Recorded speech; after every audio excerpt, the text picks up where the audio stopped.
Call to order at 6:35 p.m. Welcome everybody to the Utility Board public meeting for the Town of Cedar Lake for April 2023. Would you all please rise for the Pledge of Allegiance? To the flag of the United States of America and to the republic for which it stands, one nation, under God, indivisible, with liberty and justice for all. Thank you all. Roll call, please. Robert Carnahan. Here. Julie Rivera. Here. Ralph Miller. Present. Colleen Sheehan. Present. John Foreman. Present. Richard Sharp. Here. Nick Recupido. Here. I am present. Chris Galatas. Present. David Austin. Present. Thank you, Jen. New business, item number 1 is the approval of minutes for March 21st, 2023. Do we have any additions or corrections to the minutes? If not, do we have a motion to accept and waive the reading of the minutes? I'll make a motion to accept and waive the reading of the minutes. I'll second. Okay, motion by Colleen, seconded by Julie. Roll call, please. Robert Carnahan. Yes.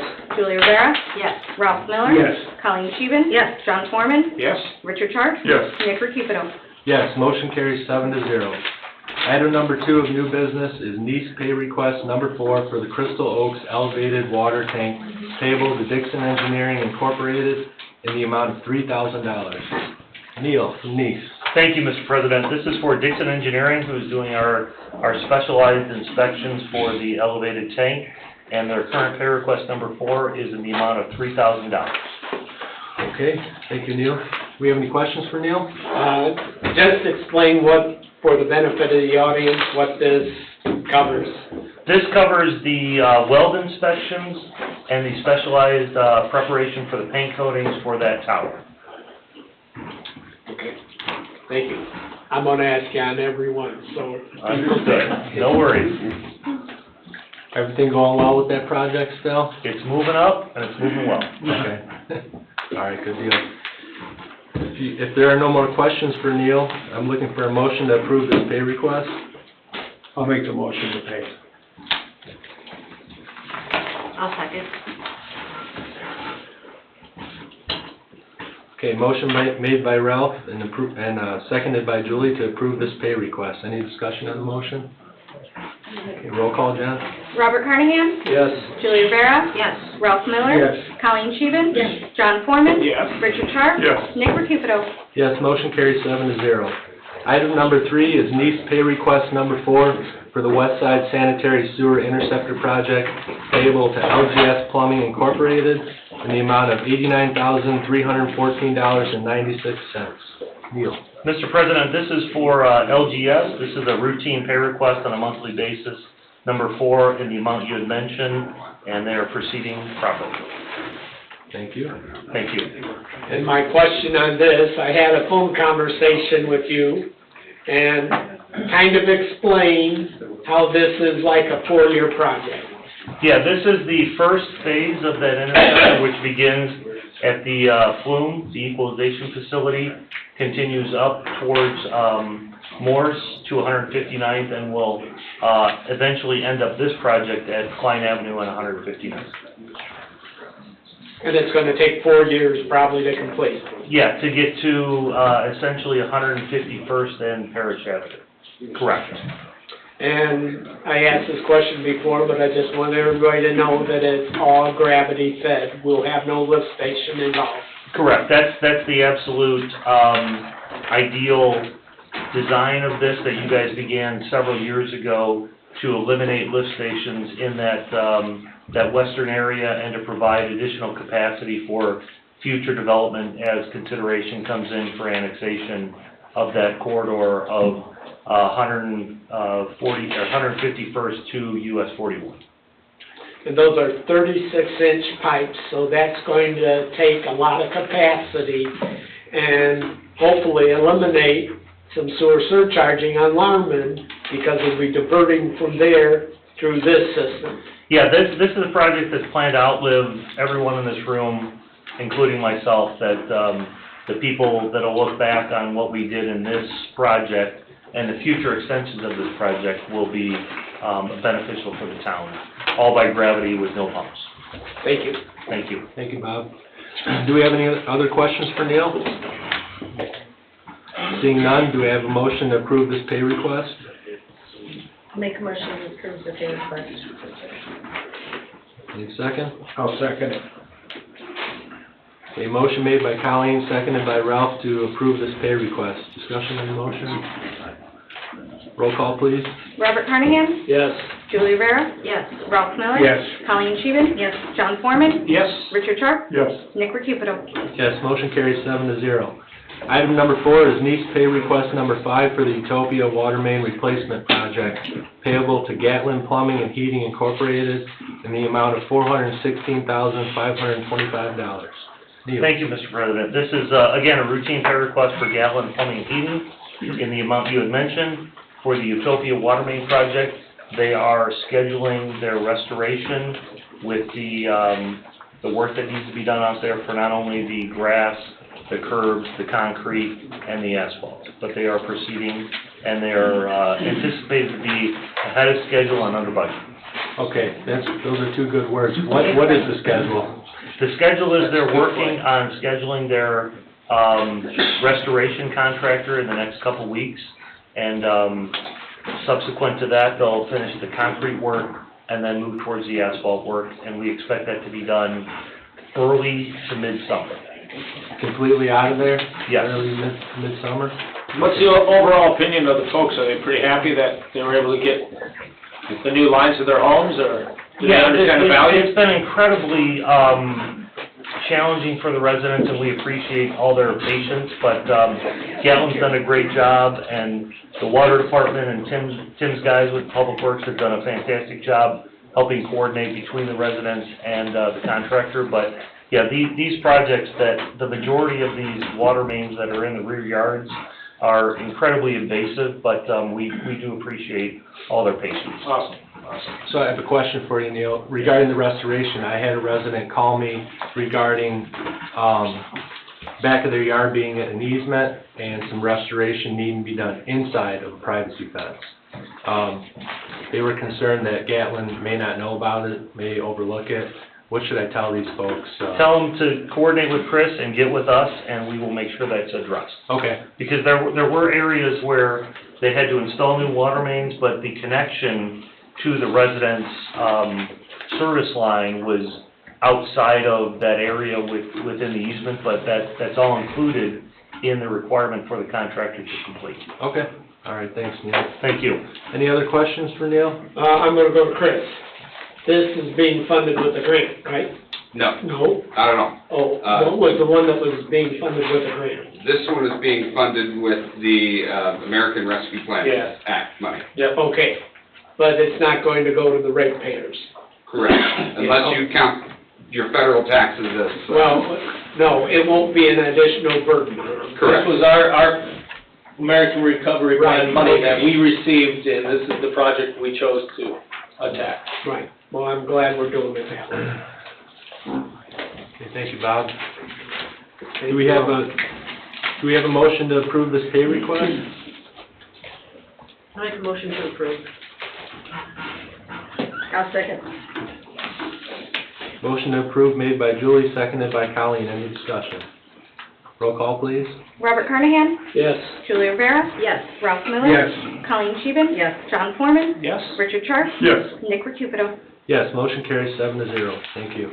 Item number 5 of new business is NEAS pay request number 5 for the East Side Water Utility elevated water storage tank payable to Caldwell Tanks in the amount of $358,493.40.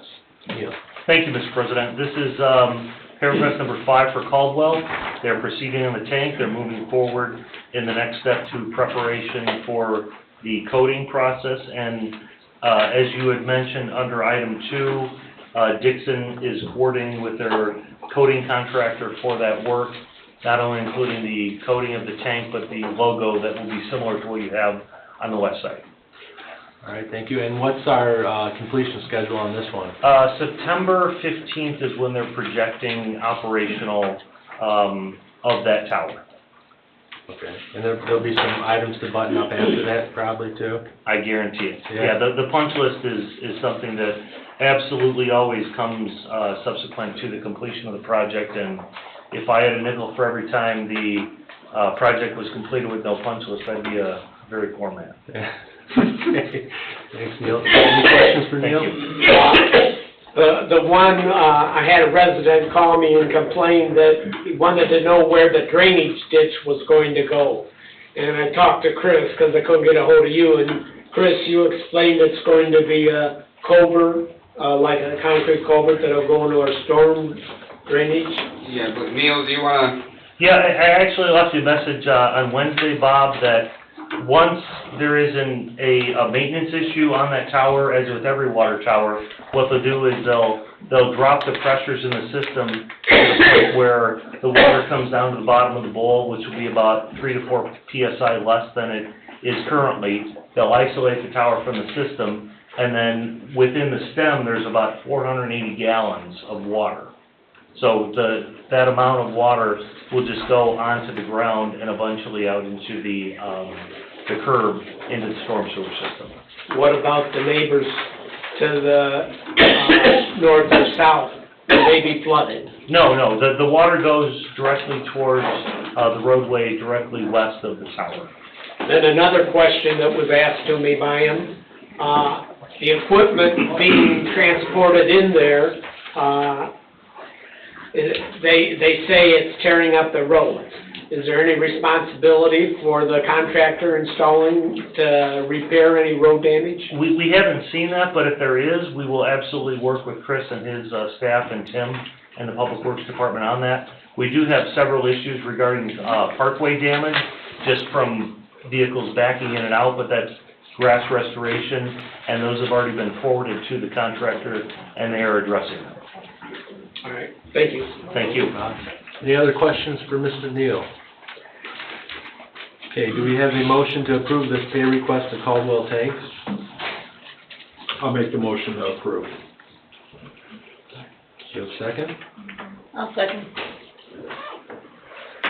A motion made by Ralph, seconded by Colleen to approve this pay request to Caldwell Tanks. Any discussion? Roll call, please. Robert Carnahan? Yes. Julie Rivera? Yes. Ralph Miller? Yes. Colleen Scheven? Yes. Sean Foreman? Yes. Richard Sharp? Yes. Nick Rapisto? Yes, motion carries 7-0. Item number 6 of new business is Westler Agreement Sewer Plant Improvements. Who's taking this one? I can start with that one. This is an agreement that's matriculated out of the JMOB, the joint plants down at Lowell.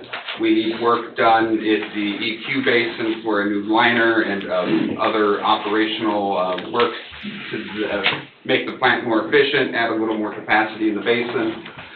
This is an agreement that would have engaged Westler Engineering to do the engineering for that project, as well as, I believe, get us through bid. And it is for, permitting and bidding. It is for $457,000. It was split 50-50 with the town of Lowell, so our commitment will be $228,500. And Lowell has passed this agreement on Tuesday night. I believe it was Monday or Tuesday night earlier this week, contingent on Cedar Lake passing the same agreement. It is a not-to-exceed amount with an hourly rate for services shown on the pages 8 and 9. This has been vetted through both engineering and legal. What funds do we use for this, Chris? This would be probably the Sewer Capital Improvement Fund. What we call WWTP Special, so Fund 633. It's on the footer, down at the bottom right corner. I had a question from a resident that heard the town of Lowell and Cedar Lake weren't having meetings. We had a period there where we weren't meeting, but we are now meeting with our JMOB. That information has to be years old, because We've always had. for at least the last 8 years, I believe, we've been having But we had regular quarterly meetings.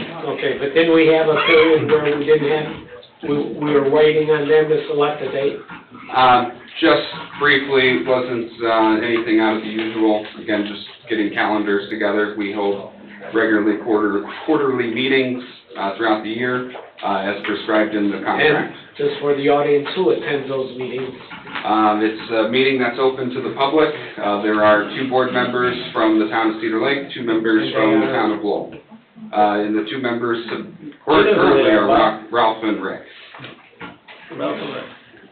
And then, does our engineer go? Ooh, Occasionally, yes. it's hard to miss, Yeah, yes. those are quarterly meetings, Bob. I think you might be thinking about Lake Dale, if I could. No, they mentioned Low and Cedar Lake. Well, we used to do the JMOBs at night, and it was easier to do it during the day, so Ralph and Rick have been working out perfect since they have a little bit of time in the afternoon. I covered one of them when Rich couldn't go to it. Thank you, Chris. But I think we're all up to date, are we not, Chris? Yes. Right where we should be? To my knowledge, we're current. We will be hosting the next one, which will be coming up within the next 3 months. Yes. We do not have a date at this time. We'll work with Lowell to get that scheduled. And that'll be at 1 o'clock. Traditionally, it has been at 1 o'clock. And I thought they were thinking about trying to do an evening meeting so more people could attend. Neil? We did schedule some evening meetings over the past few years, and there was 0 attendance. So that's why they moved back to the 1 o'clock meetings that are held quarterly, and I've been going to those since 2009, and mostly with Rick and Ralph. Okay, thank you. Thanks, Bob. Neil, do you have anything you need to add on this? Or? No, we did review the contract, Chris and I, and the one thing he had mentioned is that the contract is a not to exceed with an hourly rather than a lump sum, which is what you traditionally like to see, and I think is in everyone's best interest for the ratepayers and the council as well. Absolutely. Okay, do we have any other questions or discussion on this? Do we have a motion to approve the Westler agreement for the sewer plant improvements? I'll make a motion to approve the Westler agreement. I'll second. Motion made by John, seconded by Colleen to approve this agreement. Discussion? Roll call? Robert Carnahan? Yes. Julia Rivera? Yes. Ralph Miller? Yes. Colleen Scheven? Yes. John Foreman? Yes. Richard Sharp? Yes. Nick Recupero? Yes, motion carries 7-0. Item number 7 would be future water capacity needs planning discussion. Mr. Salamis? So for this update, we have, or we will be presenting in front of the utility board next month, the first phase of the Moore Street water line project, which will terminate at the northeast corner of the town grounds here, and it will also come down Constitution. That will be a 12-inch water main. Ductile iron pipe is what it is contemplated being, except for an area where we have to directionally bore a water line under a creek. In that case, it would be HDPE. This project is with Christopher Burke. Don has preliminary cost estimates. We've removed a couple items from the project, laterals, because we do not want to saw cut under Moore Street, because we have found out that there is a concrete road underneath it, and we'd rather leave that intact and directionally bore laterals at a future date when it's needed. We will have an updated cost estimate for that project, as well as a request to go out to bid next month. We are currently working on finalizing and getting the easements that are necessary, of which there are only 3. Dave's been working on that. And this will be paid out of system development charges, which is charges that are connected with new home construction. This is growth pay for infrastructure. Those are more good words. Anything else to add, Chris? Future phases of this project, which will be contemplated as the money becomes available, work to get this water line all the way up Moore Street to 133rd. And then eventually, once that connection has been made, and ideally then the connection's made along 133rd, we will have a loop on the east side of the town. Then we will work to go south on Moore Street with that water main. Thank you, Chris. Thanks, Chris. Item number 8, written report. Ms. Sandberg? Board members, the cash and expenditure reports were previously emailed to you all. Okay. Lots Simple of as pay, that. lots of pay requests to process. All right, thank you, Jennifer. Item number 9, consultants and staff reports. Engineer Neese. I have no further reports, Mr. President. Okay, thanks, Neil. Thank you. Director of Operations, Mr. Kubiak. I don't have anything either for today. All right, thank you. And Mr. Austin, town reports. You guys making it easy, thank you. Item number 10, JMOB report. Nothing? Over scheduled meeting. Okay, thanks, Chris. Now we'll open the floor to public comment. Any public comment for the utility board here? I have just one clarification I'd like. Yeah. Cheryl Parker, 7227 West 136th Court. May I address you, sir? Oh, absolutely. Okay, so you mentioned about Sure. the water, the utility pipes were gonna go down to 155th eventually, and then over to Klein? The sanitary sewer, yes.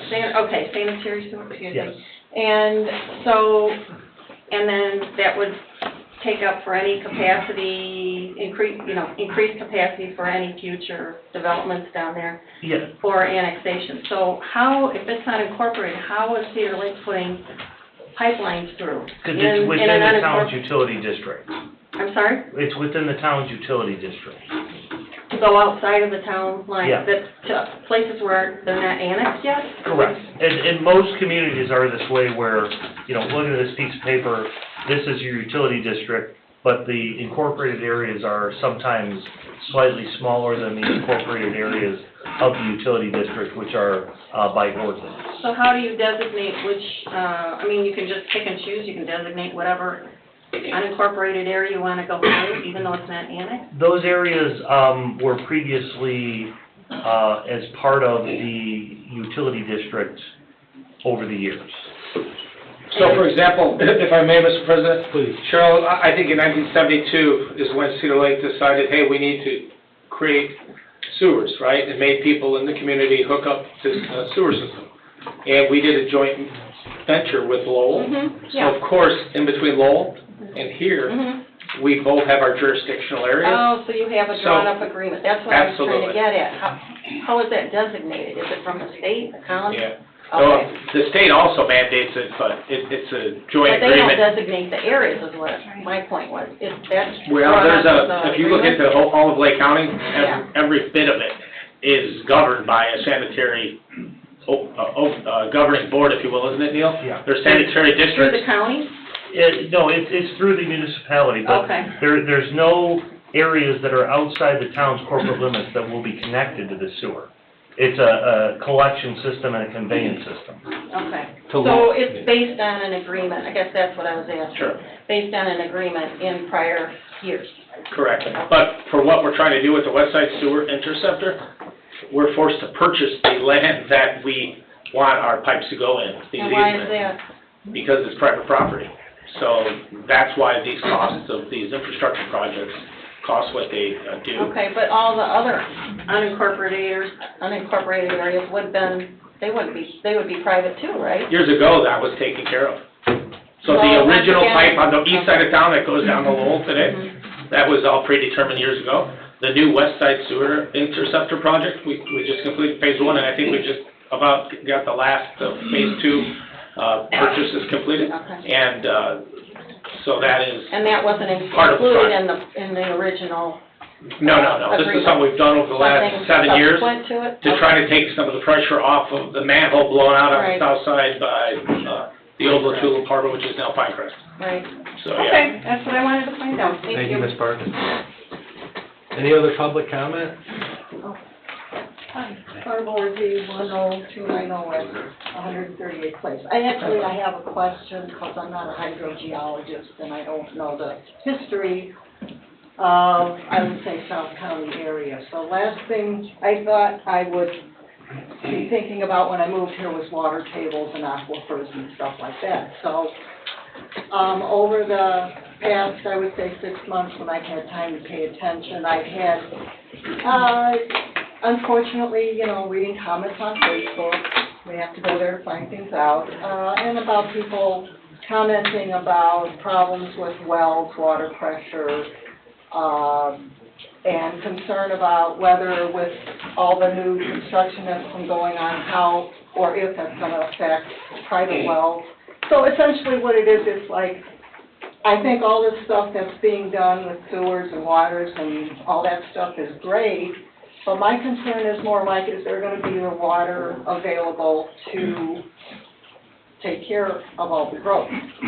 So I went and I looked, and I don't know if that's even been discussed, I don't know if it's far-fetched, if this is a stupid question, but I tried to find some information about, like, say, water tables, aquifers and stuff that supply the groundwater that we all use.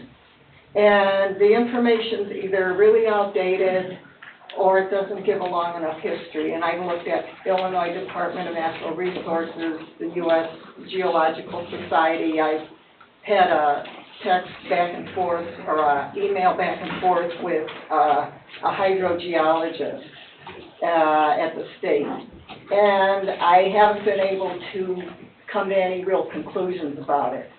So my question is whether it's an issue, if it's, water going towards the future, 10, 20 years, is there going to be enough water? And do we know or do we not know? So that's kind of my question. Has there been any discussion? Is it an issue? And if not, it just makes me sleep better at night if I... Well, water is an issue because we can't live without it. Correct. I don't know if, Neil, do you have anything you can add on this? You're the water guy. You asked the exact right question. I am not a hydrogeologist, but the town has engaged Peerless, a hydrogeologist company, to review that. And generally, the municipal supplies are below the bedrock. And generally, myself, I'm on a well, between Cedar Lake and Crown Point. It's above the unconfined aquifer is what they call it. And they're somewhat unrelated, but we could absolutely have the hydrogeologist that's reviewing that on behalf of the town provide a recommendation. I tried to get in touch with them, and their website isn't real helpful. I couldn't, and I just thought it was a little odd that I couldn't just, I did try. Yeah.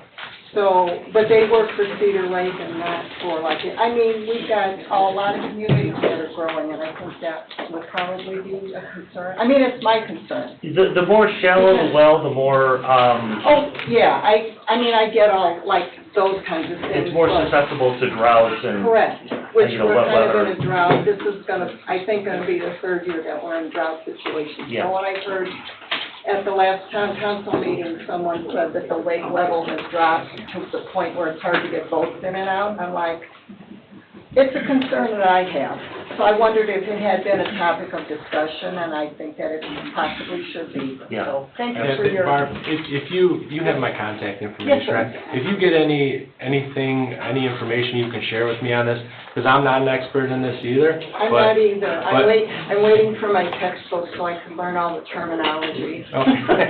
Well, I don't want all the terminology, but if you've got anything... Practical info. Yeah. And, the problem, I have some sources and some things that I was given, but it's hard to take all that information and put it into perspective.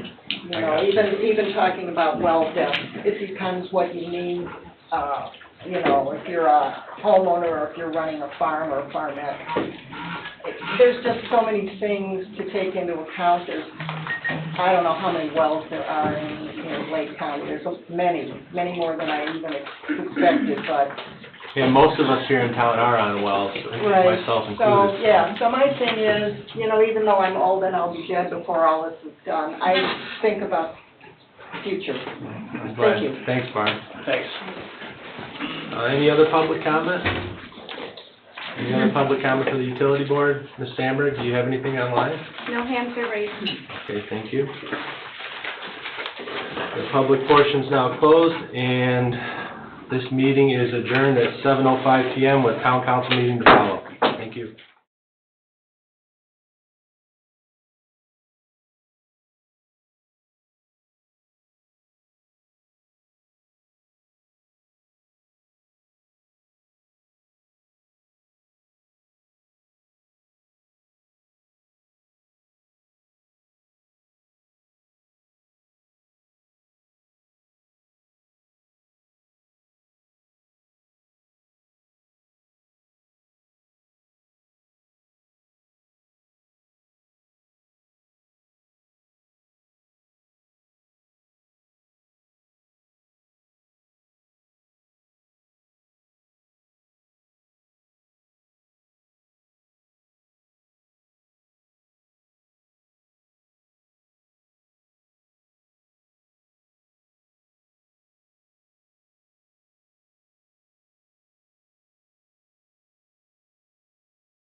Everybody wants to try and find a seat, you'll go the rest of them, do whatever they need to do. Okay, 7:15, 5 minutes.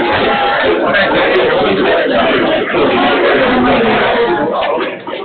5 minutes, 7:15.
April 27th, 2023 is called to order. Your mic's on.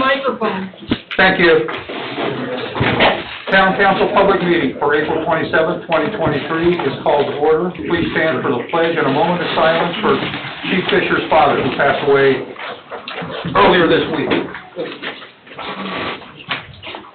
I pledge allegiance To the flag of the United States of America and to the republic for which it stands, one nation, under God, indivisible, with liberty and justice for all.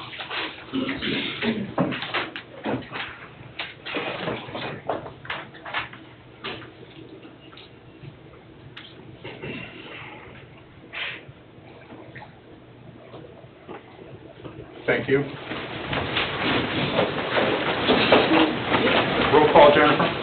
Robert Cunningham. Here. Julia Rivera. Here. Nick Cupido. Here. Ralph Miller. Present. Colleen Stevens. Present. John Foreman. Present. Richard Sharp. Here. I am present. Chris Galatas. Present. David Austin. Present.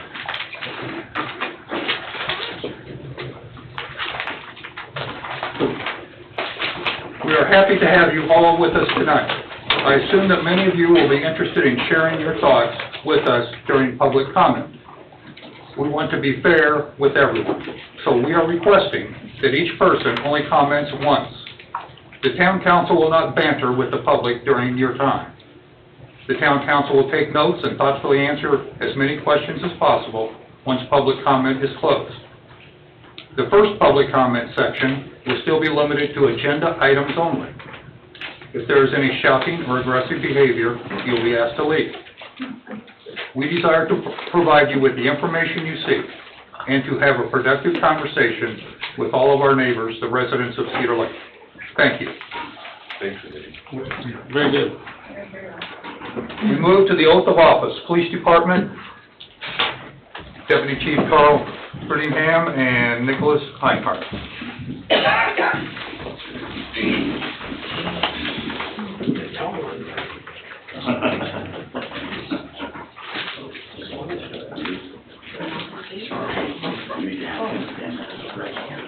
Sorry to make my way around today. We're going to stand right here.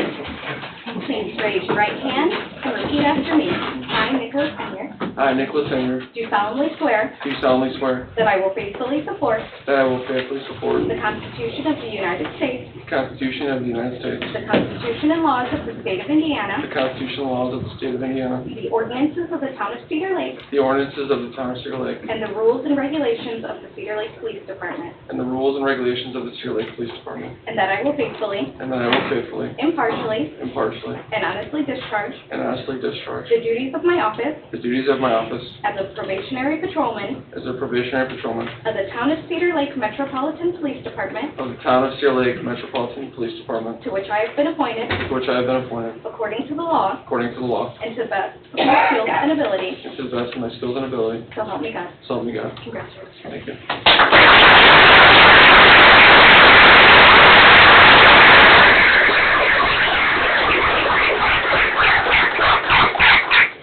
Mr. President, if you want to come down, just for everybody that's here and everybody that's viewing, obviously Nicholas Senior has decided to come and join us in the Cedar Lake Police Department, and for those that don't know, he is already a sworn Academy certified police officer in the state of Indiana, so he was a lateral transfer to us. So in a short, brief period of training, FTO, he will be on the road, and everybody will be seeing him, and he's hard to miss. So. And we finally have an officer to give Mr. Moak something to look in his eyes. And how tall are you? 6'5". No, you don't meet my brother who was a Cedar Lake cop, he was 6'8". Oh, yeah. They asked what happened to me, I said he was let me eat. So with it being said, we would like to present Officer Enyart with his patrolman's badge, and wish him good luck. Thank you very much. Thank you.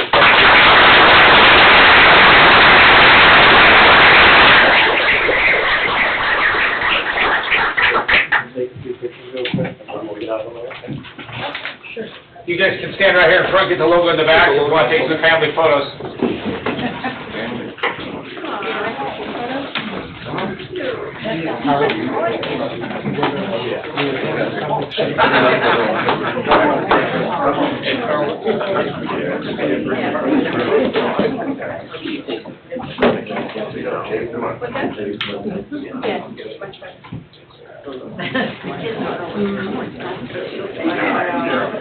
That's great.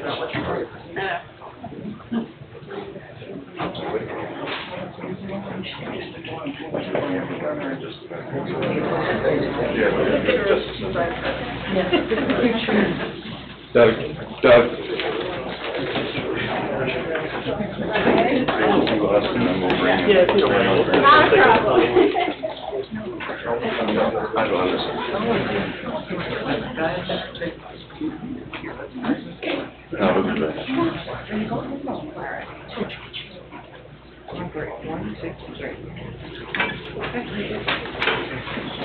Stand on it. Are you sure?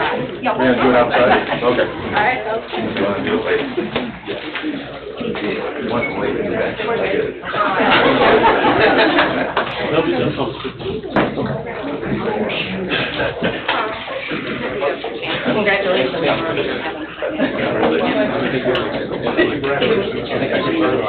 Welcome aboard. Thank you. Here. I thought you might meet my brother.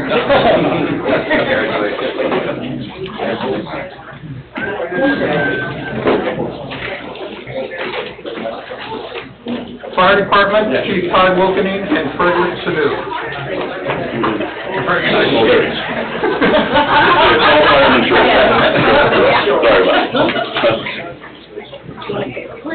The only thing I'd like to say about Fred is, Fred worked for us for a while, had to leave our department to take care of family business, and we're glad to have him back, so. He's a very hard worker, EMT. He'll be attending paramedic school. He's also a mechanic, so he does work on our equipment as well when he can, so, and helps us do a lot of maintenance. You're up. Please raise your right hand, Fred, and repeat after me. I, Fred Sanu, I, Fred Sanu, do solemnly swear do solemnly swear that I will faithfully support that I will faithfully support the Constitution of the United States, the Constitution of the United States, the Constitution and laws of the state of Indiana, the constitutions and laws of the state of Indiana, the ordinances of the town of Cedar Lake, the ordinances of the town of Cedar Lake, and the rules and regulations of the Cedar Lake Fire Department, and the rules and regulations of the Cedar Lake Fire Department, and that I will faithfully, and that I will faithfully, impartially, impartially, and honestly discharge and honestly discharge the duties of my office the duties of my office as a firefighter EMT of the Cedar Lake Fire Department, as a firefighter EMT of the Cedar Lake Fire Department, to which I have been appointed to which I have been appointed according to law according to law and to the best of my skills and ability, and to the best of my skills and ability, so help me God. so help me God. Congratulations.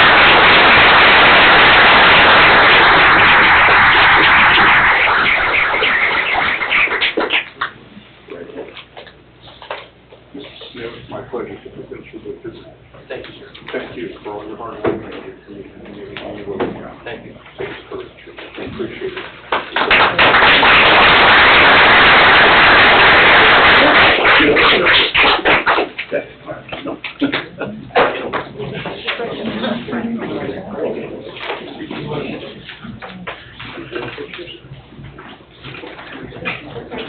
Thank you, Doc.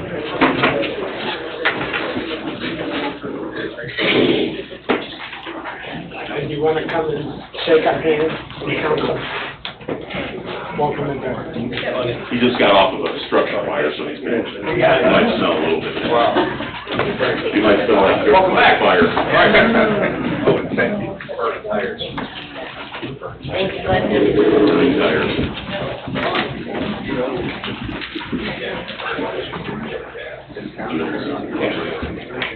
Oh, yes.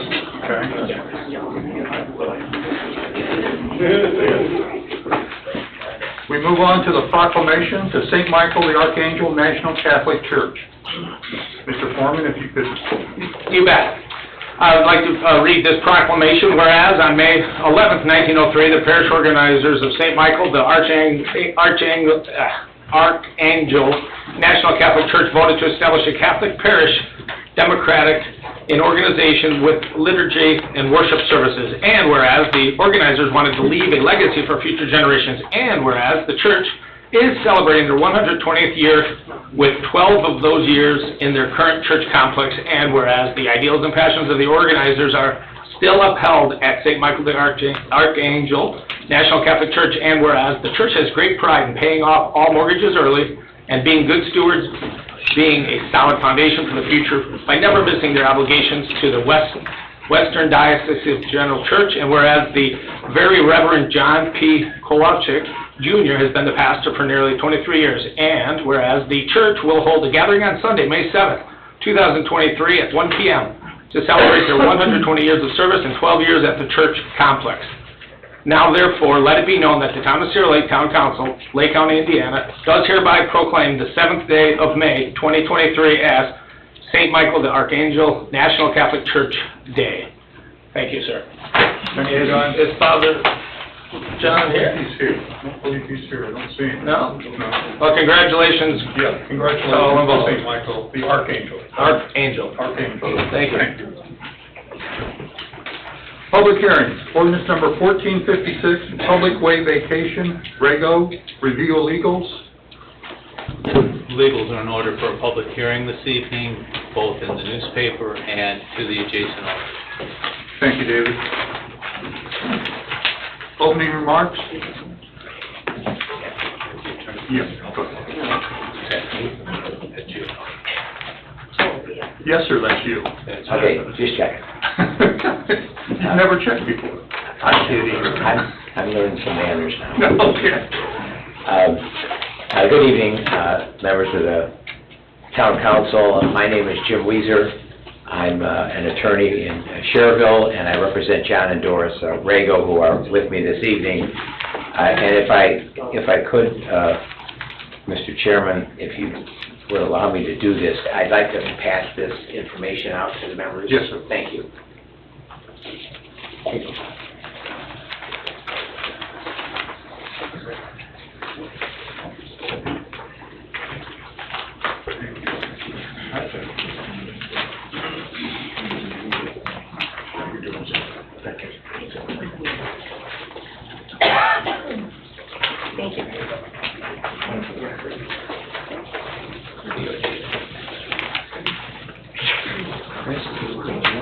I've got it digitally.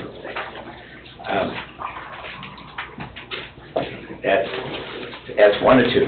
I'll get you this one too.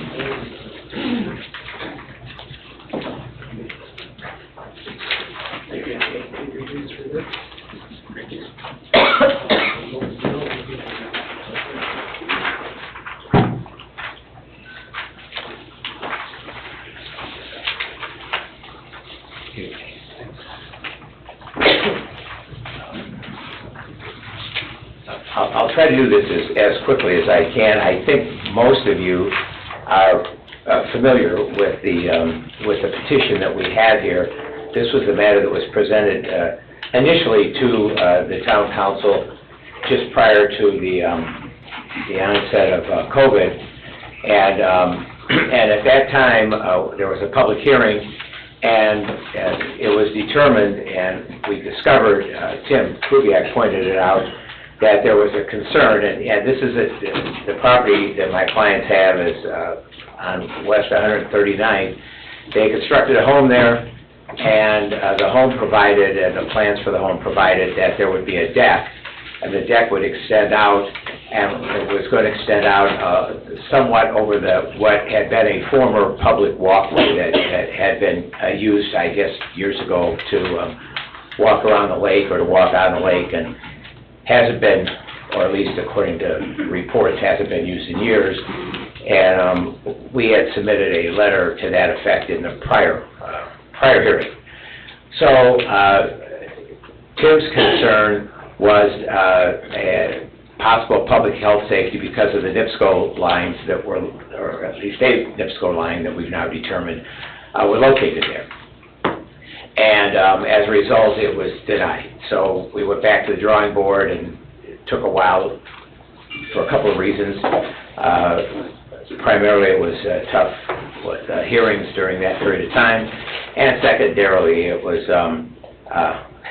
you know, it's like trying to get any response from the utilities, so it took a little while. So what we did is we contacted NIPSCO, and let me just explain briefly. There's three lines. One is a dead line that goes to the house. One is the Comcast line, and the other is the NIPSCO line, the high line above it.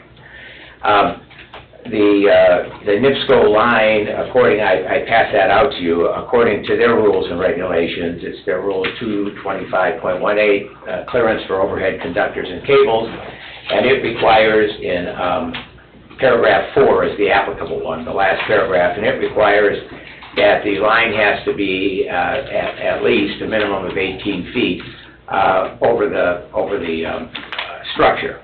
And this particular line is close to 30 feet over the structure, somewhere between 25 and 30 feet, so it clearly is in compliance with the NIPSCO requirements. In addition to that, NIPSCO has investigated it, and they've looked at it, and they issued a letter that's a little bit dated, although I've checked with them again, but they issued a letter back in June of 2021 saying that they do have facilities within that general easement, the easement for the public walkway, but they do not object to the proposed utilization. They've had set several teams out there to investigate it, and as recently as one gentleman, Ben Anderson, recently, who happens to be a resident here in Cedar Lake, who looked at it, and they determined that it was in compliance, that it did not constitute a safety hazard. It wasn't something that was going to cause any problems whatsoever. It met all of the requirements in NIPSCO, and the Regos have been waiting well over 3 years to construct. They do have a nice door that goes to nowhere, and they've been waiting to be able to construct the deck as it was originally planned, and that would extend out over that public walkway. That public walkway over the years, I've done one myself for a prior resident, and it was approved to extend out into the walkway because it just isn't utilized. And there are other homes around them that extend out into that, what was formerly a public walkway. So we're requesting what was granted to those folks, as well as hopefully to the Regos, that they be allowed to, when I say allowed, that the public walkway be vacated on their property, or on that site, or adjacent to their property, so that they can complete the deck and have their house completed. And that's essentially the essence of why we're here, and John and Doris are here if they need to answer any questions, or I can respond to any questions or comments as well. So I appreciate your time. Thank you.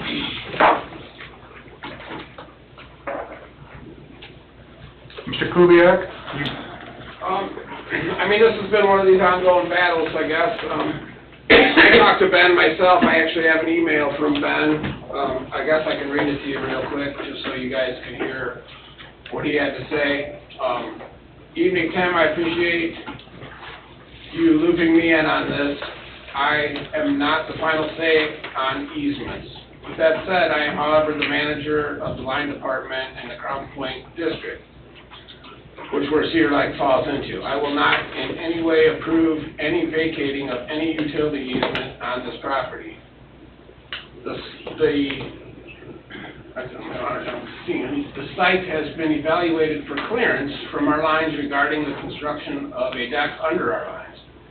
It has been established by our engineering team that our lines are in accordance with our clearance standards concerning the proposed construction. This is in no way a vacation of easement, but only a safety clearance standard that must be maintained and considered prior to construction. And that says I am forwarding this to engineering and real estate to either add to or forward to the appropriate person. Thank you, Ben Anderson. So, again, I don't think there's an issue with clearance. It's just the lines are in an active utility easement, which is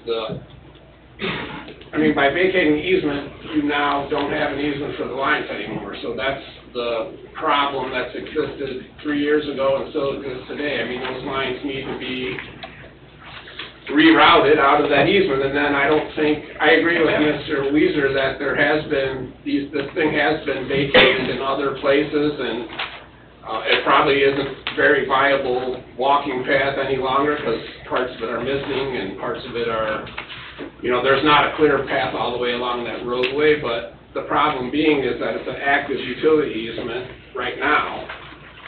So even though those lines are 20 feet above this property, vacating those lines would not, vacating that easement would not allow those lines to be there any longer, because there would be no easement for them to be in, so.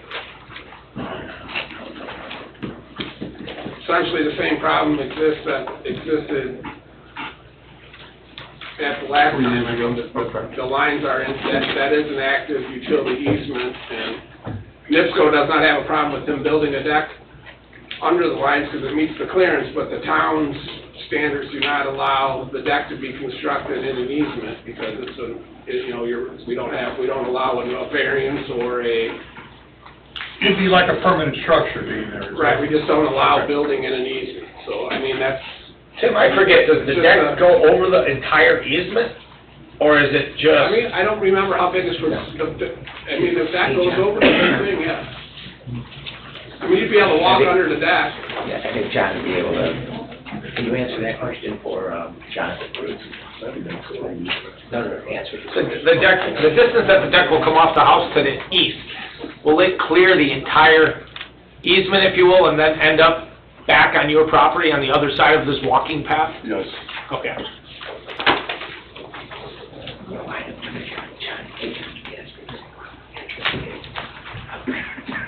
Anyone else?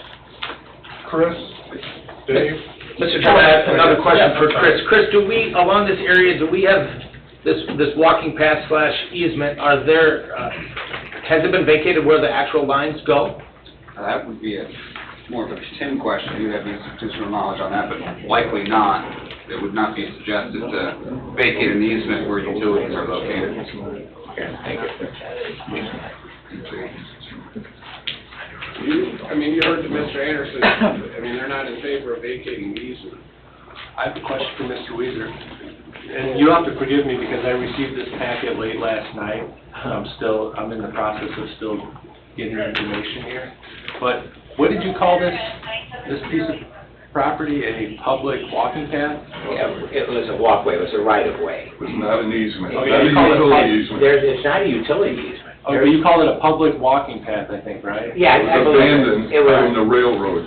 So it is a public walking path, I'm just on GIS, and I don't know how accurate or updated this is, but is there any other access to that walking path for the public, if it's considered a public walking path, as you said, other than this property? Yes, there's 30 feet from the lake into my property that runs the length of the subdivision.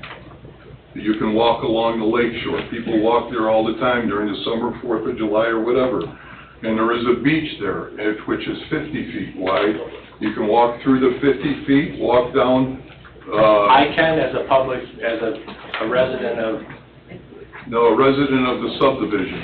So it's not technically, I wouldn't consider it public, but it's private to the residents of the subdivision. Private to the residents of subdivision, and it extends the whole length of the subdivision.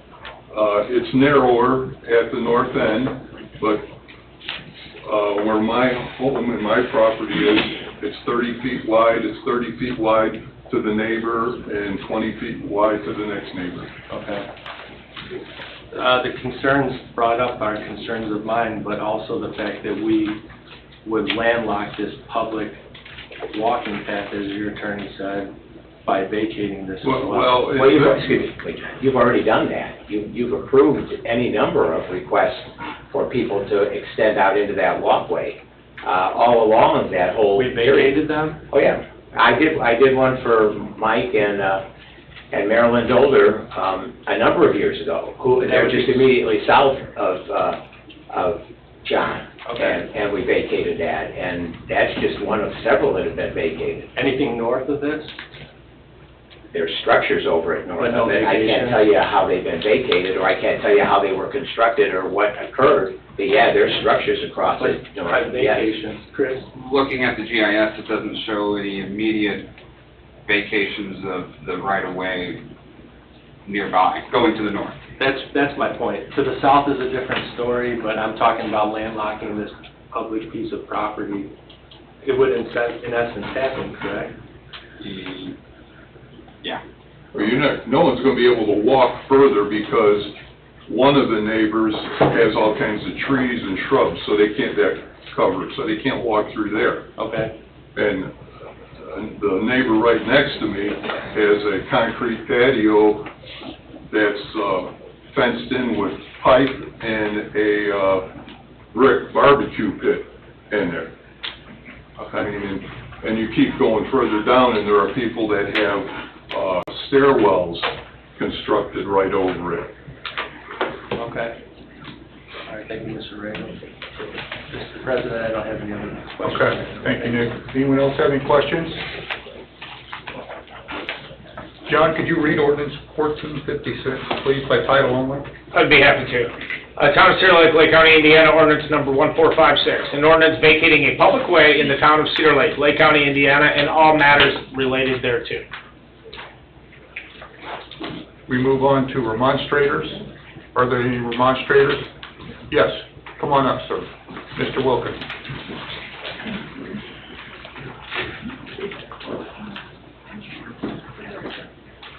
My name's Jerry Wilkening. I live at 10826 West 131st Avenue. I keep hearing the word easement. There is no easement. It's a walking path. NIPSCO took some liberties many, many moons ago. The Regos have a really nice house, and I'd like to see them put a deck on there.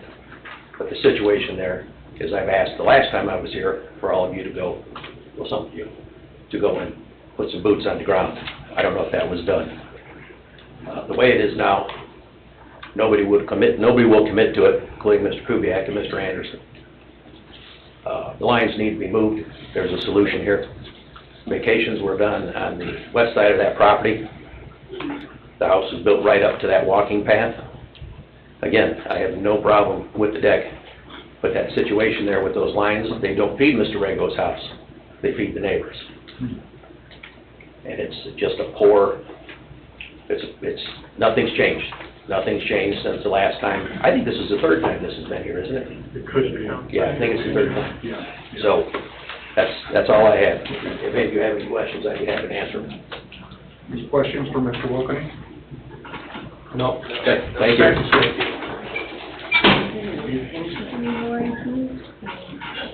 We're not done with public comment. Remonstrators. Yeah. Are there any other remonstrators for or against? Seeing none. Thank you.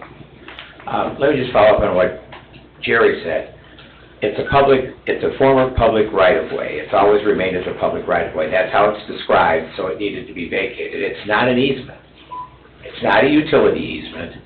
That's why, and I'm not sure exactly what Mr. Anderson is referring to, but that's why the letter you have before you, who's from Mr. Anderson's boss, says they don't have an objection to it.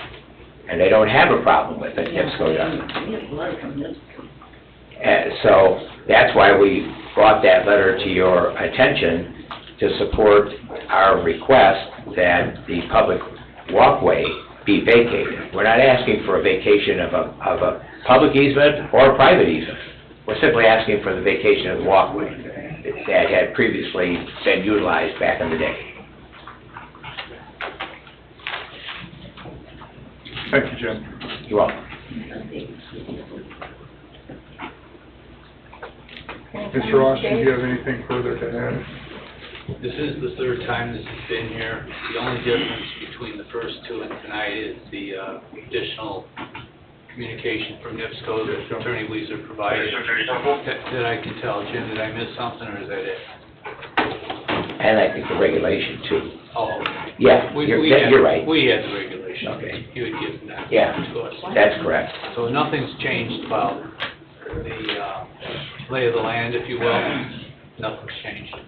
So you previously looked at this and you've rendered decisions 2 times. You want to answer? Can the lines be moved? Is that?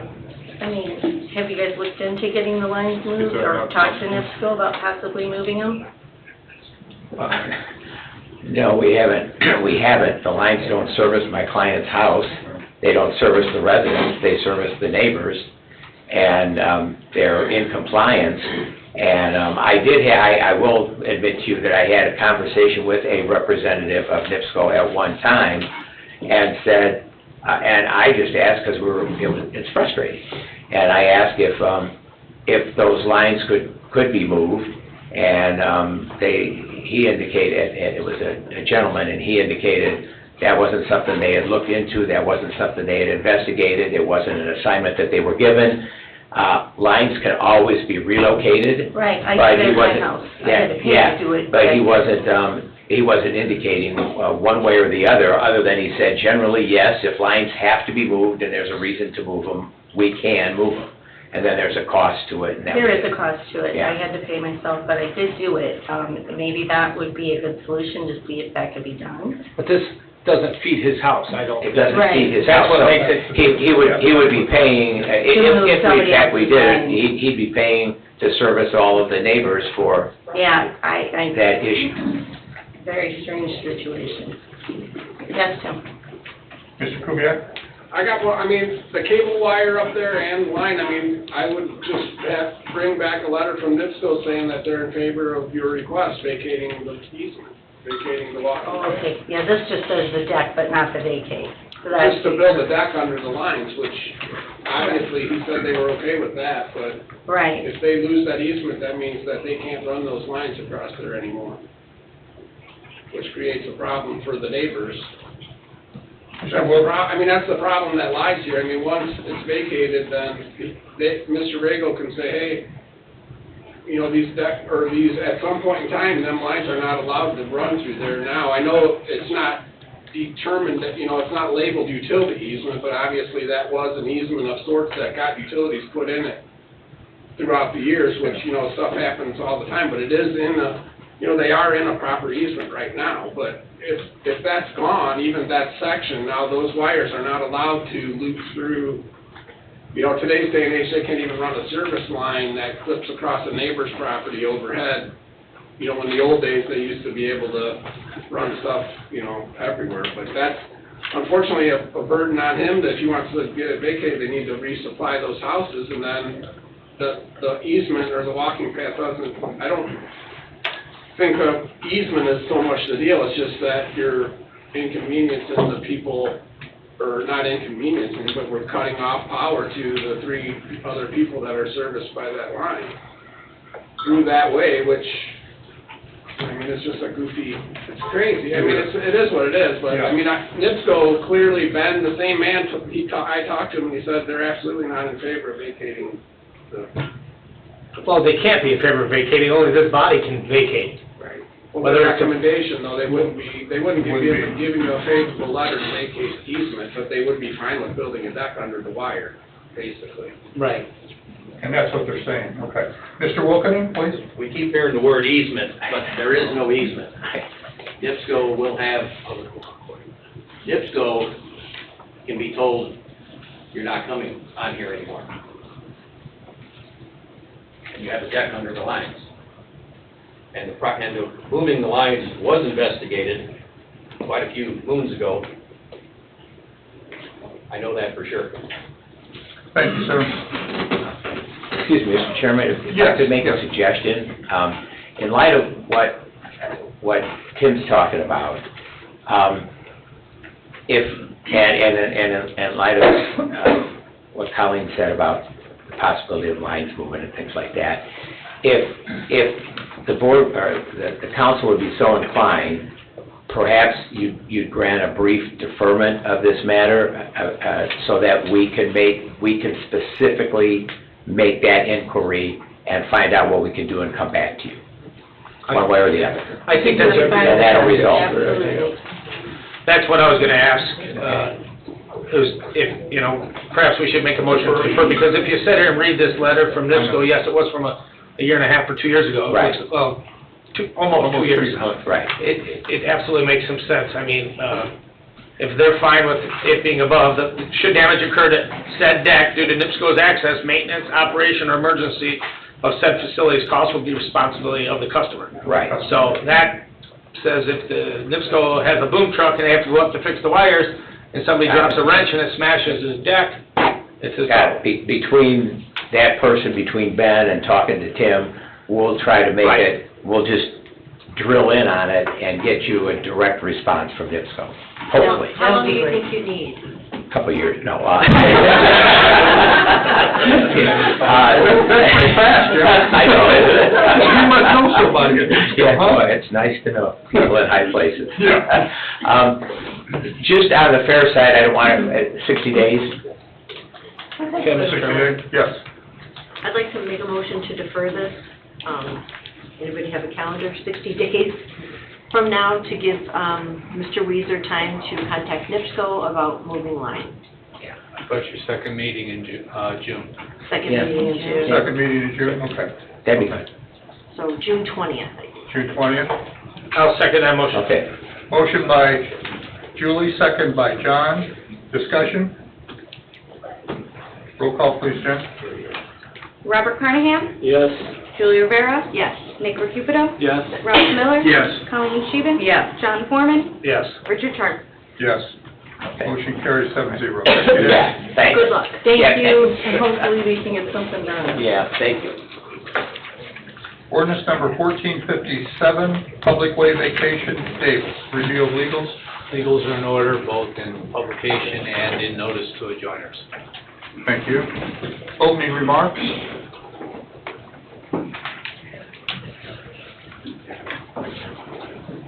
Just your name and address, please.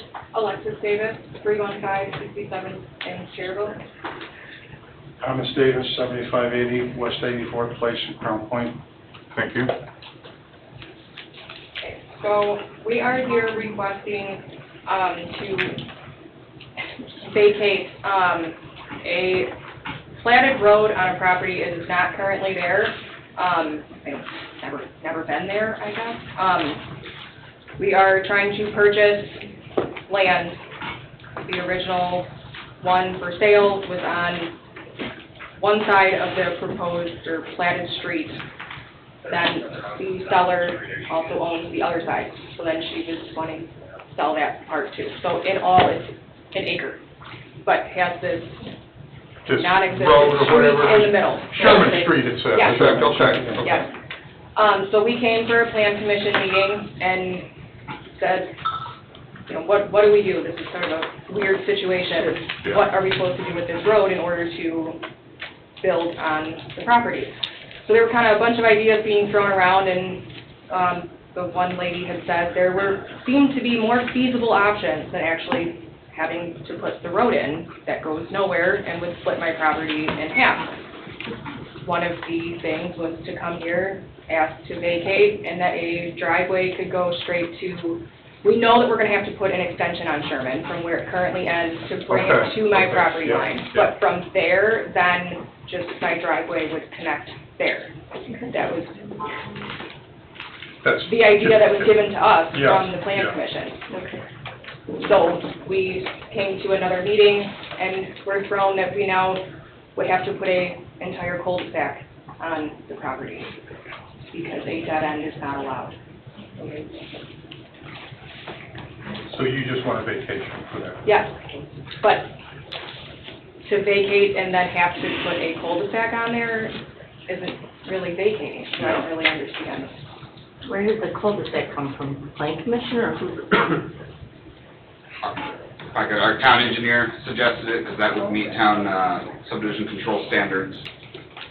It allows for emergency vehicle turnaround as well as garbage truck and other types of vehicles that would need to service that area. The street is about 12 feet wide, and you can barely drive down it doing 2 miles an hour with your car falling apart.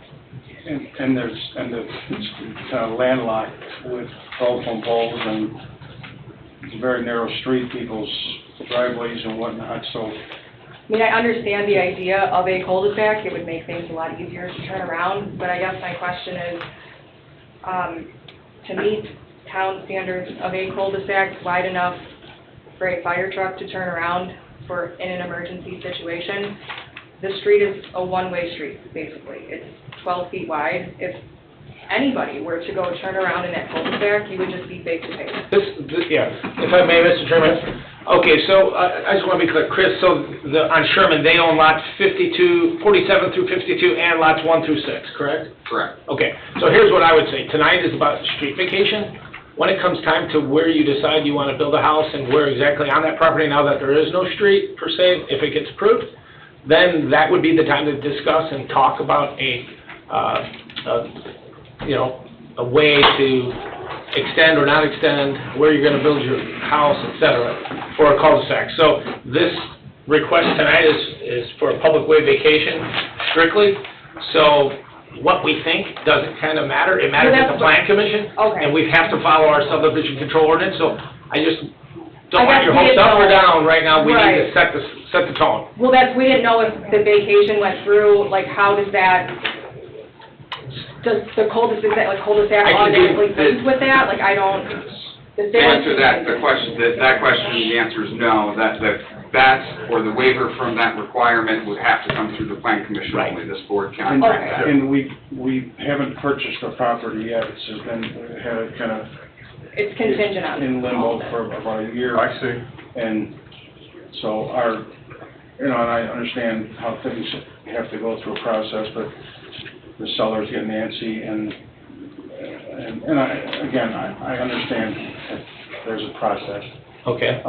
Is the owner good with vacating this road? Is this, from a legal standpoint, allowed? The owner should have signed the petition. She did. Okay. Let me look at it. It makes perfect sense what you're trying to do. Unfortunately, years ago, in the, I'll say early 1900s, developers came to Chicago and just bought all this land and put unimproved roads everywhere. Yeah. So it makes it very cumbersome for us. We were not a town that was set up on the grid system, as we all know, and we've all learned about, so. And I completely understand standards and rules. It's hard when it's in that area where there's no. Right, and again, that's a separate subject for a different meeting. Right. From what we're here tonight. So, I understand what you're asking. Thank you. So, I guess. Well, so if they were to agree to vacate, then that means vacate. Everything else is not here. We have to get approval for anything else going forward from the Plan Commission. So it's not this forum, not this meeting. So, as a basic next steps, if you get to road vacation, the next step would be then you'd come before the Plan Commission. Okay. These are lots that would need to have a plat, and you'd have to create a subdivision, because we essentially don't know where all the corners are. It's probably a meets and bounds parcel. So then after that point, then you would show us the house plan based on where it is in relationship to your property lines, so on and so forth. So there's a couple steps you would have to go through, but for tonight, this is pretty straightforward. Mr. Austin, do you have anything to add? I'm wondering if we have the chicken before the egg. I'm wondering that also. Yeah. It seems that way, because your plan needs to be considered by the Plan Commission for the platting and lot development.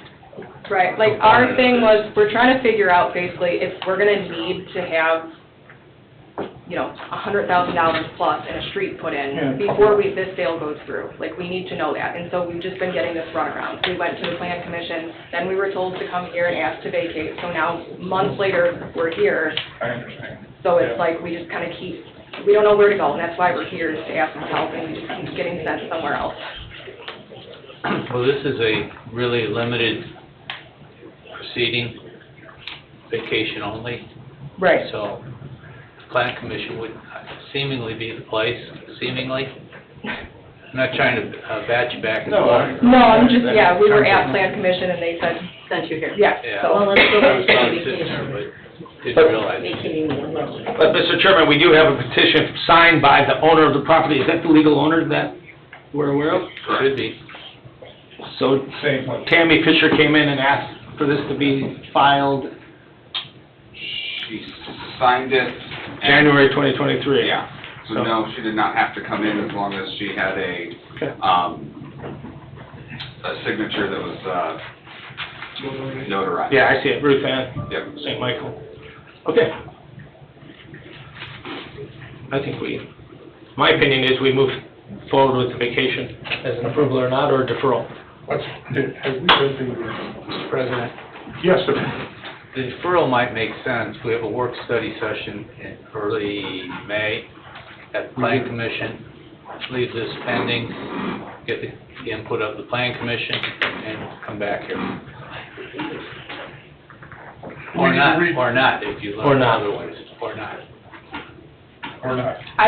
To be honest, this is our first rodeo here. I Again, we just don't, understand. I guess, whatever you guys think is best, I really don't know. Well, I think a deferment, don't you, John? I mean, Well, we have a legal document here that they came before the town, they're asking just for a road vacation. It's the first step of many. I hate them come back just on that. Yeah, I personally think that what we have in front of us matches what they're asking for. So I think we need to, we haven't read the ordinance yet, have we? We did not. Did we? No, I don't think we did. Could you read it, John, 1457? I can't. I'm sorry. Davis, no, that was Roger. Yeah. Town of Cedar Lake, Lake County, Indiana, ordinance number 1457, an ordinance vacating a public way in the town of Cedar Lake, Lake County, Indiana, and all matters related thereto. I'll ask for remonstrators now. Any remonstrators, for or against? For or against? You need to sit down so they can. There's someone coming up. Okay. Thank you. Okay, thank you. Don't leave, Don't leave, though, don't leave. Don't leave. Yes, hang around. Hi, I'm Myra Harris with McCully Real Estate. I'm here really representing Tammy Gail Fisher. She's the resident, the seller I see. of the parcel. Tammy had back surgery 10 years ago. She's on disability. And so she mows this property, but hasn't been able to. So I was asked by a family member to put it up for sale, found a buyer, and it's at the Tammy lives at the very end, the north end of Sherman Street. And she owns the vacant land to the right and the vacant land to the left. And there's a tree in the center of where the road should be. Vacating a road isn't hard. We've done it several times in real estate. There's no reason for a road to go to nowhere. And so a driveway is sufficient in this case. Thank you. Thank you very much. Any other remonstrators? Remonstrators? Seeing none, town council discussion? I think we've discussed it quite a lot. It looks to me like Chris has got the paperwork in order. They're asking for a public way vacation. I'd like to make a motion to approve ordinance 1457, public way vacation. I'll second. Motion by John, second by Colleen, to approve. Motion to approve, I'm sorry. No, that's right. Okay, very good. Roll call, Jim. Mr. President? Yeah, Can I ask I'm a sorry. question? Were there any, did we confirm there were no utilities or anything in this area? Everything's good on that? Correct. Okay, all right, thank you. Any further discussion? I would just again mention to the folks who are trying to vacate the road that this is the first step Just of the many. first step, yes. Just so you're aware of that. Yeah. Okay. Roll call, Jim. Robert Carnahan? No, I just received this information today and haven't had a chance to look at these ordinances that I just got at 2 o'clock today. Julia Rivera? Yes. Nick Recupedo? I concur with Mr. Carnahan. I'll have to vote no on this one. Ralph Miller? Yes. Colleen Sheehan? Yes. John Foreman? Yes. Richard Sharp? Yes. Motion carries 5-2. Do we have a, Bob, I don't think you've ever voted for a road vacation, period. do You never want to give away tax money, right, Mr. Bob? President, Yes. this is a two-reading ordinance. Two reading It needs ordinance. to be on your next. We can't, yeah, it wouldn't be on the Next agenda. next agenda. Okay, it'll be on the next agenda for you folks to. Good luck to you. Okay, thank you so much. Thank you. Okay. And for the people in the audience, it's essentially across the street, just east of us, and a little bit south, is where their property is.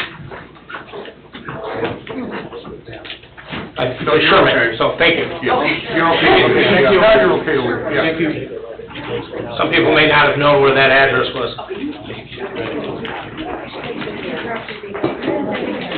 Public comment on agenda items only. Public comment, agenda items only. Public comment, agenda items only. Anybody? No hands are raised online. Thank you. We move to the consent agenda. Minutes, March 21st, 2023. Claims, all town funds, $356,806.77. Wastewater operating, $344,669.79. Water utility, $85,061.60. Stormwater, $2,061.28. Payroll for 4/14/2023, $353,729.13. And March remittances, $312,468.25. Manual journal entries, March 1st, 2023 to March 31st, 2023. Tag day request, Hanover Central Middle School cheer, 9/16/23 with 9/23/23 as rain. Donations of $2,710 to the Police Department for ballistic shields by Cedar Lake Summerfest. Dare donations of $1,000 by Douglas MacArthur PTO. Do you have a motion to waive the reading of the minutes and approve the consent agenda? I'll make the motion. Motion by Colleen, I'll second. second by Julie. Any discussion? Yes. Got a number of questions. The $1,848.38 that we pay to Lake County Animal Control, that's a quarterly payment? Yes, when they do bill us for the quarter, but that's for the with the Lake County Animal Control. And that's so our citizens can use the facility, correct? Yes, if I remember correctly, they have to come and get a pass waiver, whatnot, from the police department, and then they can take the animal over to Lake County. All right, then also there's a claim on there for $302.60 for Smith Animal Clinic for a dog, I'm assuming. Is that our canine? And will that be eventually paid for out of the donations that are coming in for the canine? So, That's good. I can't speak directly to what exactly that bill was for. I wish Sarah was still here because she would know. But there was something with our new canine that needed to occur. So yes, as of right now, it just comes out of the police department general budget, but in the future, as that fund builds up, things like that is what it'll be utilized for directly for the canine. All right, then we purchased mosquito spray for $409 and some cents. We haven't started spraying for mosquitoes yet, have we, Tim? We have not. But we've got it when we get ready to do it. Well, Okay? ready to roll. One meter. All right, then we've got a claim on here to Midwest Electric for the repair of the stoplight at 145th and Morris for $15,875.31. A vehicle hit that pole. Will we be reimbursed by insurance? I'm hopeful. We have already sent it off to insurance because that was the last invoice we were waiting for because it took quite some time for that control panel to come in. And the last $20,000 question. was paid. What? I said the first $20,000 was paid for by the insurance already, but that piece was lacking, so it will be covered. It was quite All right, costly. that's good to know. And then we pay Phil and Sons for a monthly service. What does that cover? That's our Brevo system. That's the fob system for our buildings. So what do they do monthly? They come in and check stuff, or? I don't think they come in and check stuff. It's a service. That's the service for the, that's a text question if Cliff wants to pop in. It's a web-based service. It's just like So it's a web-based service, so you pay a monthly fee, you're paying that piece and stay on. Okay. And the manual journals, when did they get sent out? I sent them out earlier this afternoon with all your cash and expenditure reports. I didn't get a chance to look at those. All right, thank you. Specific question, or did you want to? No, I just didn't even get the documents printed. Okay. And I usually print them and look at them. Traditionally, the journal entries, what they show is our monthly payroll transactions, because with the various departments. Some folks are paid out of the general fund, some folks are paid out of motor vehicle highway, some are paid out of various utilities. So that journal entry shows the transactions back and forth with the general fund, because ultimately the general fund is the one that makes the payments and the deposits to the bank and to the various, the IRS for the taxes and whatnot. Thank you, Jennifer. Any further questions? Discussion? Roll call, Jen? Robert Carnahan? No. Julie Rivera?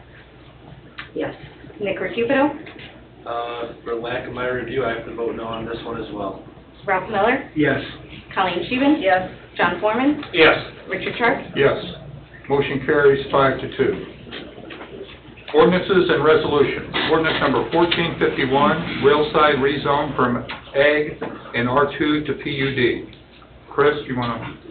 Yeah, so this is a project that's made its way through the Plan Commission with a favorable recommendation. It is approximately a little over 55 and a half acres, and they are rezoning it to a commercial PUD with 28 lots, 3 outlots, and the front third that's on 141st will have B3 commercial zoning, and the back 2/3 of the property will have a industrial zoning to it. It will connect into the existing Lakeview Business Park. Thank you. And for those people in the room, it's across from the Hanover Junior High School off 141st, just west of the railroad tracks. Yeah, I'd be happy to. Ordinance number 1451. You bet. Town of Cedar Lake, Lake County, Indiana, ordinance number 1451. An ordinance reclassifying certain lands in the town of Cedar Lake, Lake County, Indiana for zoning purposes and amending town zoning ordinance number 1402, being the zoning ordinance of the town of Cedar Lake, Lake County, Indiana, passed and adopted by the town council of the town of Cedar Lake, Lake County, Indiana, the first day of March 2022, and all amendments passed subsequent thereto. Thank you. Thank you, John. Any additional comments by anyone? Chris, Dave? No, this is all good. We worked through this all part. It's in complete fashion. All exhibits are attached. Upon your adoption, it's ready to be recorded. There's a couple of blanks to fill in with ordinance numbers. Other than that, it's completely ready. Okay. Thank you, Dave. With that said, do we have a motion to adopt 1451? I would make a motion to adopt ordinance number 1451, railside rezone. Motion by John, I'll second. second by Colleen. Discussion? I would just say this is going to be a great addition to the 41 corridor. Business parks are going to bring jobs. Folks won't have to drive across the border and or to North Lake County perhaps and have a good job. So I'm excited for the whole 41 business district that will possibly have some very good, like manufacturing, office, what have you, type of organizations built there. Thank you. And brings good revenue to the town. Thank you, John. Anybody else? Roll call, Jim? Robert Carnahan? No also on this, because I didn't get this till today. Julie Rivera? Yes. Nick Recupido? I'm a no, I'm in the same boat as Bob. Ralph Miller? Yes. Colleen Scheven? Yes. John Foreman? Yes? Richard Sharp? Yes. Motion carries 5-2. It'll be on the next, No, it's adopted. it's We adopted. adopted Okay. it. It's a one-read ordinance. Okay. Thank you, Dave. Ordinance number 1453, 2023 salary ordinance agreement. Amendment. Is there anything to read? Yeah, you want a 1453, John, by title only, please? Railside ordinance 1453, Town of Cedar Lake, Lake County, Indiana, ordinance number 1453. An ordinance amending town salary ordinance number 1436, establishing jobs and salaries to be paid certain offices, positions, and jobs within the town of Cedar Lake for the calendar year of 2023, and repealing all ordinances or parts thereof in conflict therewith. Chris, you said you would... Yep, so this is to clarify the Parks and Rec, essentially the CEO of that department. The current salary ordinance has Park Director. The correction is going to be Parks and Recreation Superintendent. And then we're also adding in the park board, similar to the rest of our boards and commissions. They receive a they receive a stipend per meeting they attend of $111, which is consistent with every other board, so we're just adding them in. I believe that's paid out in June and December? Yes, that's right. So Chris, you said there was a title change? Yes. Compensation, or anything change? with No that? compensation changes within the superintendent's position. That stays the same. It's just title only to make it consistent with our job description. And the park board consistent with the pay of other boards and commissions? Yes, every board and commission that receives a per month or per meeting stipend receives the same amount of $111. Correct. What is the superintendent's wages? Do you know off the top of your head? The salary ordinance has it stated at $85,000. Okay. Up to. Not to exceed. Not to exceed. That doesn't mean you bring a person in. Correct.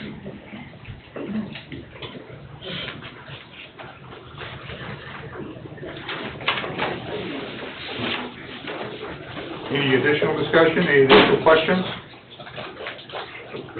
Do we have a motion to approve 1453? Mr. President, I'll make a Yes. motion to adopt ordinance number 1453. Motion by Nick. I'm sorry, Nick? Approve I'm first sorry. reading, first reading, yeah, I'm sorry. Thank you. I'll second it. Second by Ralph. Discussion? Roll call, Jen? Robert Carnahan? Yes. Julie Rivera? Yes. Nick Recupedo? Yes? Ralph Miller? Yes. Colleen Scheven? Yes. John Foreman? Yes. Richard Sharp? Yes, motion carries 7-0. Do we have a motion to suspend? I make the motion to suspend the rules for ordinance number 1453, 2023 salary ordinance. Motion by John. I'll second. Second by Colleen. Discussion? Roll call, Jen? Robert Carnahan? Yes. Julie Rivera? Yes. Nick Recupedo? Yes? Ralph Miller? Yes. Colleen Scheven? Yes. John Foreman? Yes. Richard Sharp? Yes, motion carries 7-0. Ordinance number 1453, could you read again by title only? Be happy to. Town of Cedar Lake, Lake County, Indiana, ordinance number 1453, an ordinance amending town salary ordinance number 1436, establishing jobs and salaries to be paid certain offices, positions, and jobs within the town of Cedar Lake for the calendar year of 2023, and repealing all ordinances or parts thereof in conflict therewith. Thank you, John. Additional discussion, same, Chris? Same. Okay, very good. Do we have a motion to approve, or to adopt 1453? I'll make that motion, Mr. President. Thank you, Nick. Motion by Nick, I'll second it.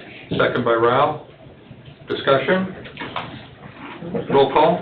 Robert Carnahan? Yes. Julie Rivera? Yes. Nick Recupedo? Yes? Ralph Miller? Yes. Colleen Scheven? Yes. John Foreman? Yes. Richard Sharp? Yes. Motion carries 7-0. Ordinance 1453 is adopted. Thank you. Ordinance 1459, establishing a K-9 non-reverting fund. Mr. Foreman, if you could read by title only. I'd be happy to. Town of Cedar Lake, Lake County, Indiana, ordinance number 1459, an ordinance establishing the Town of Cedar Lake, Lake County, Indiana Police Department K-9 Special Revenue Non-Reverting Fund and all matters related thereto. Thank you. Who wants to? Dave drafted this for us. This is to take care of the funding of the K-9 program by way of donations, gifts, grants, and other funds. They go in here, and the fund doesn't close at the end of the year. Very good. Thank you. Any other discussion? Any questions? No, sir. Do we have a motion? So moved. Motion by Bob, I'll second. second by Colleen. Any discussion? Roll call, Jim. Robert Carnahan? Yes. Julie Rivera? Yes. Nick Recupedo? Yes? Ralph Miller? Yes. Colleen Scheven? Yes. John Foreman? Yes. Richard Sharp? Yes. Motion carries 7-0. Do we have a motion to suspend the rules so we can vote on 1459 first? So moved.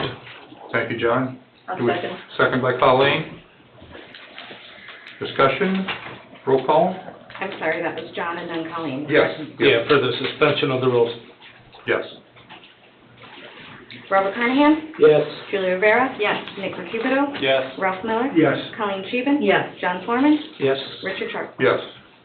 Rules are suspended. Do we have a motion, ordinance number 1459? John, could you read by title only? Town of Cedar Lake, Lake County, Indiana, ordinance number 1459, an ordinance establishing the Town of Cedar Lake, Lake County, Indiana, Police Department K-9 Special Revenue Non-Reverting Fund, and all matters related thereto. So moved to Thank- approve. I'll second. Motion by Bob, second by Colleen, discussion. Roll call, Jen? Robert Carnahan? Yes. Julie Rivera? Yes. Nick Recupido? Yes. Ralph Miller? Yes. Colleen Scheven? Yes. John Foreman? Yes. Richard Sharp? Yes. Motion carries 7-0. Ordinance number 1459 is adopted. And now you know how long it takes to set up a piggy bank for a dog. You have to have a bucket to put money into or pull money out of, so. Dog named John. And we all wonder why government has so much bureaucracy, right? Thank you, gentlemen, ladies. It's gonna be a happy dog. Yeah. BZA Planning Commission, acceptance of performance letter of credit extension for Beacon Point East, Unit 1, in the amount of $341,736.80. So moved. Do you want to say? From People's Bank.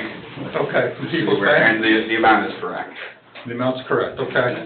So, Mr. Chairman, I would just like to say this is the acceptance of a performance letter of credit extension. That's very huge because there's a lot of folks that are in Beacon Point East that live on a creek that doesn't drain, this, that, and another. So I've been in contact with some folks. Chris is working with Don Olf on our engineering firm, and they're working with the organization and the developer that did build that Beacon Point East, and we're hoping to have some resolution. But as long as things are in a performance bond, that means that they don't get any of their money back, if you will. When it switches to a maintenance bond, that's when they can reduce the amount of money that they have tied up in a letter of credit. So I just wanted to make that statement. Thank you, John. We have a motion by Mr. Carnahan. Do we have- Second. Second by Nick. Yes, sir. Roll call. Any discussion? Roll call. Robert Carnahan? Yes. Julie Rivera? Yes. Nick Recupido? Yes. Ralph Miller? Yes. Colleen Scheven? Yes. John Foreman? Yes. Richard Sharp? Yes, motion carries 7-0. Thank you. New business, Police Department reimbursement agreement with Nicholas Einhardt. Chris? This is our standard reimbursement agreement that was, I believe, just signed today by the officer this morning. Everything good, David? As condition of employment. Okay, very fine. Thank you. Do we have a motion to approve the reimbursement agreement? I'll make the motion. Motion by Ralph. Second by? I'll second. Second by Colleen. Discussion? Roll call. Robert Carnahan? Yes. Julie Rivera? Yes. Nick Recupido? Yes. Ralph Miller? Yes. Colleen Scheven? Yes. John Foreman? Yes. Richard Sharp? Yes. Motion carries 7-0. Fire Department reimbursement agreement with Frederick Sanu. This is also one of our standard reimbursement agreements that was just signed by the sworn-in officer.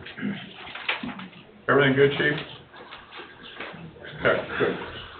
Chief's happy. Chief, okay, very good. All right, do we have a motion to approve the Fire Department reimbursement Make a agreement? motion to approve, Mr. President. Motion by Nick, Second. second by John. Discussion? Roll call? Robert Carnahan? Yes. Julie Rivera? Yes. Nick Recupido? Yes. Ralph Miller? Yes. Colleen Scheven? Yes. John Foreman? Yes. Richard Sharp? Yes. Motion carries 7-0.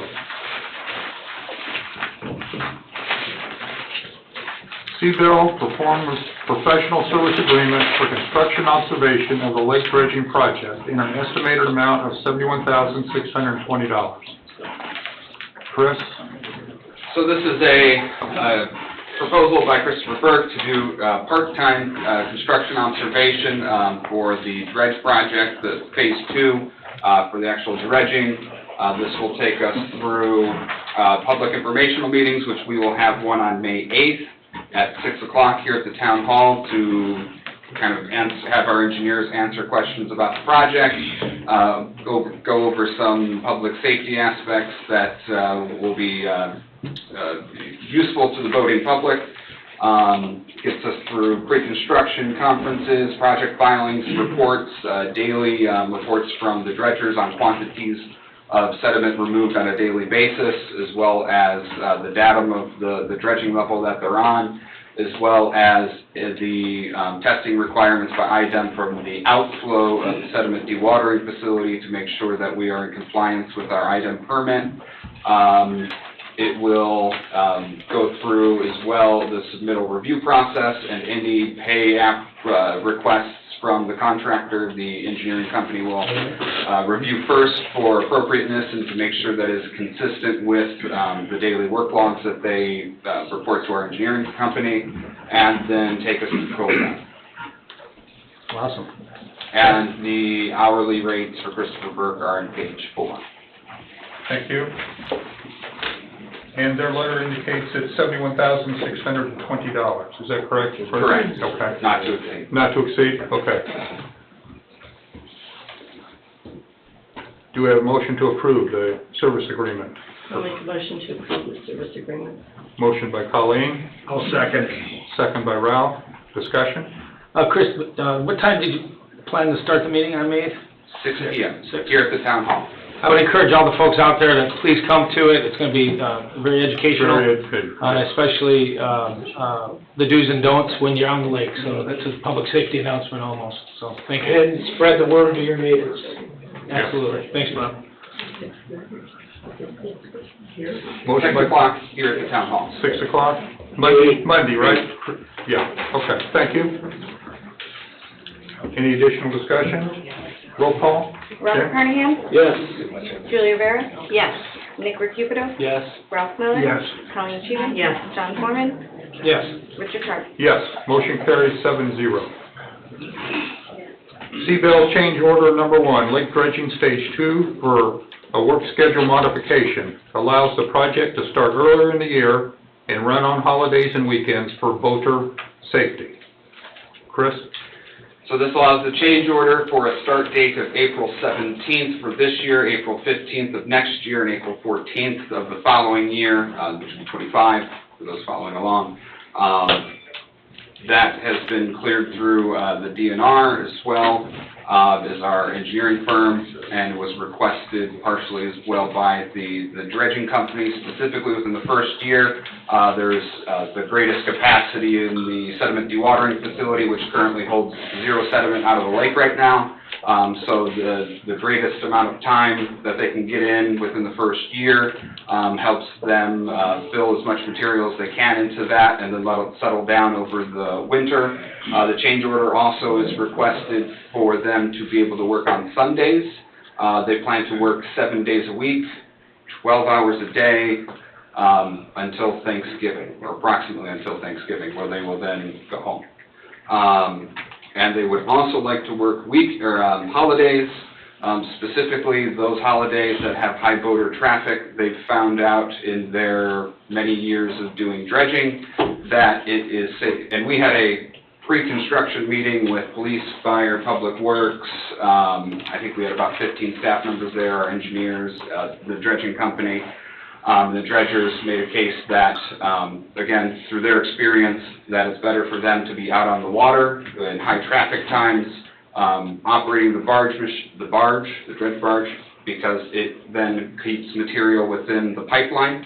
That pipeline is going to be sunk underwater, and as long as they have material flowing through that pipeline, it will stay sunk. So what they do not want to do is they do not want to leave for an extended weekend and somehow have that pipeline float because it's not having material sent through it. And they also found that it's beneficial for them to be out on the water at the times of the boating public being out there, because then they can better police their own job site, better direct the public away from certain areas, and if there were to be something happen, they will be out on the water on their barge and be able to respond to it in a timely fashion. So that is the justification behind the request and change order.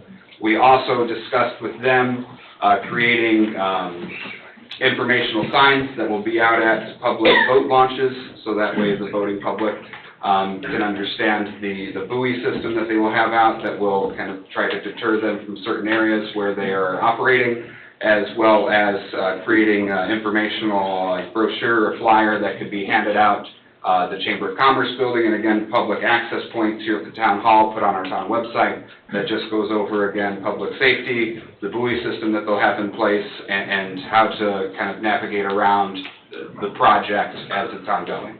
Also North Point and Pinecrest? Correct. Chris, do we have the ability to modify this going forward if some kind of unusual situation arises, particular to Cedar Lake? We do. Yeah, okay. Yes, through the change order process, so it's coming before the town council again then. Okay, thank you. And they're gonna start at the north end, and when they get that done, they'll disconnect pipe and then...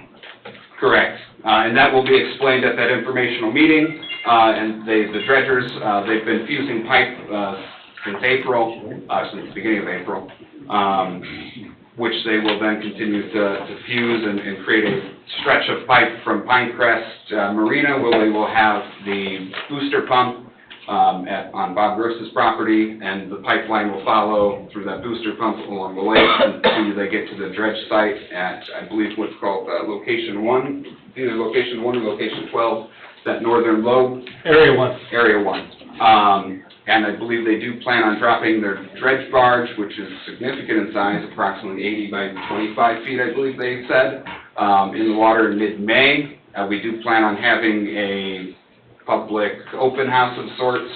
We discussed that with the dredging company at that pre-construction meeting, where we can invite the public to come see the barge, get onto the barge possibly, look at the equipment, talk with the people that will actually be dredging the material out of the lake, and see the booster pump that will be on the Pinecrest Marina property, and they can kind of get a better idea of what's going on, what to expect, and just generally see the barge. Where will that take place, at Pinecrest? That will take place at Pinecrest, since that will be the best location.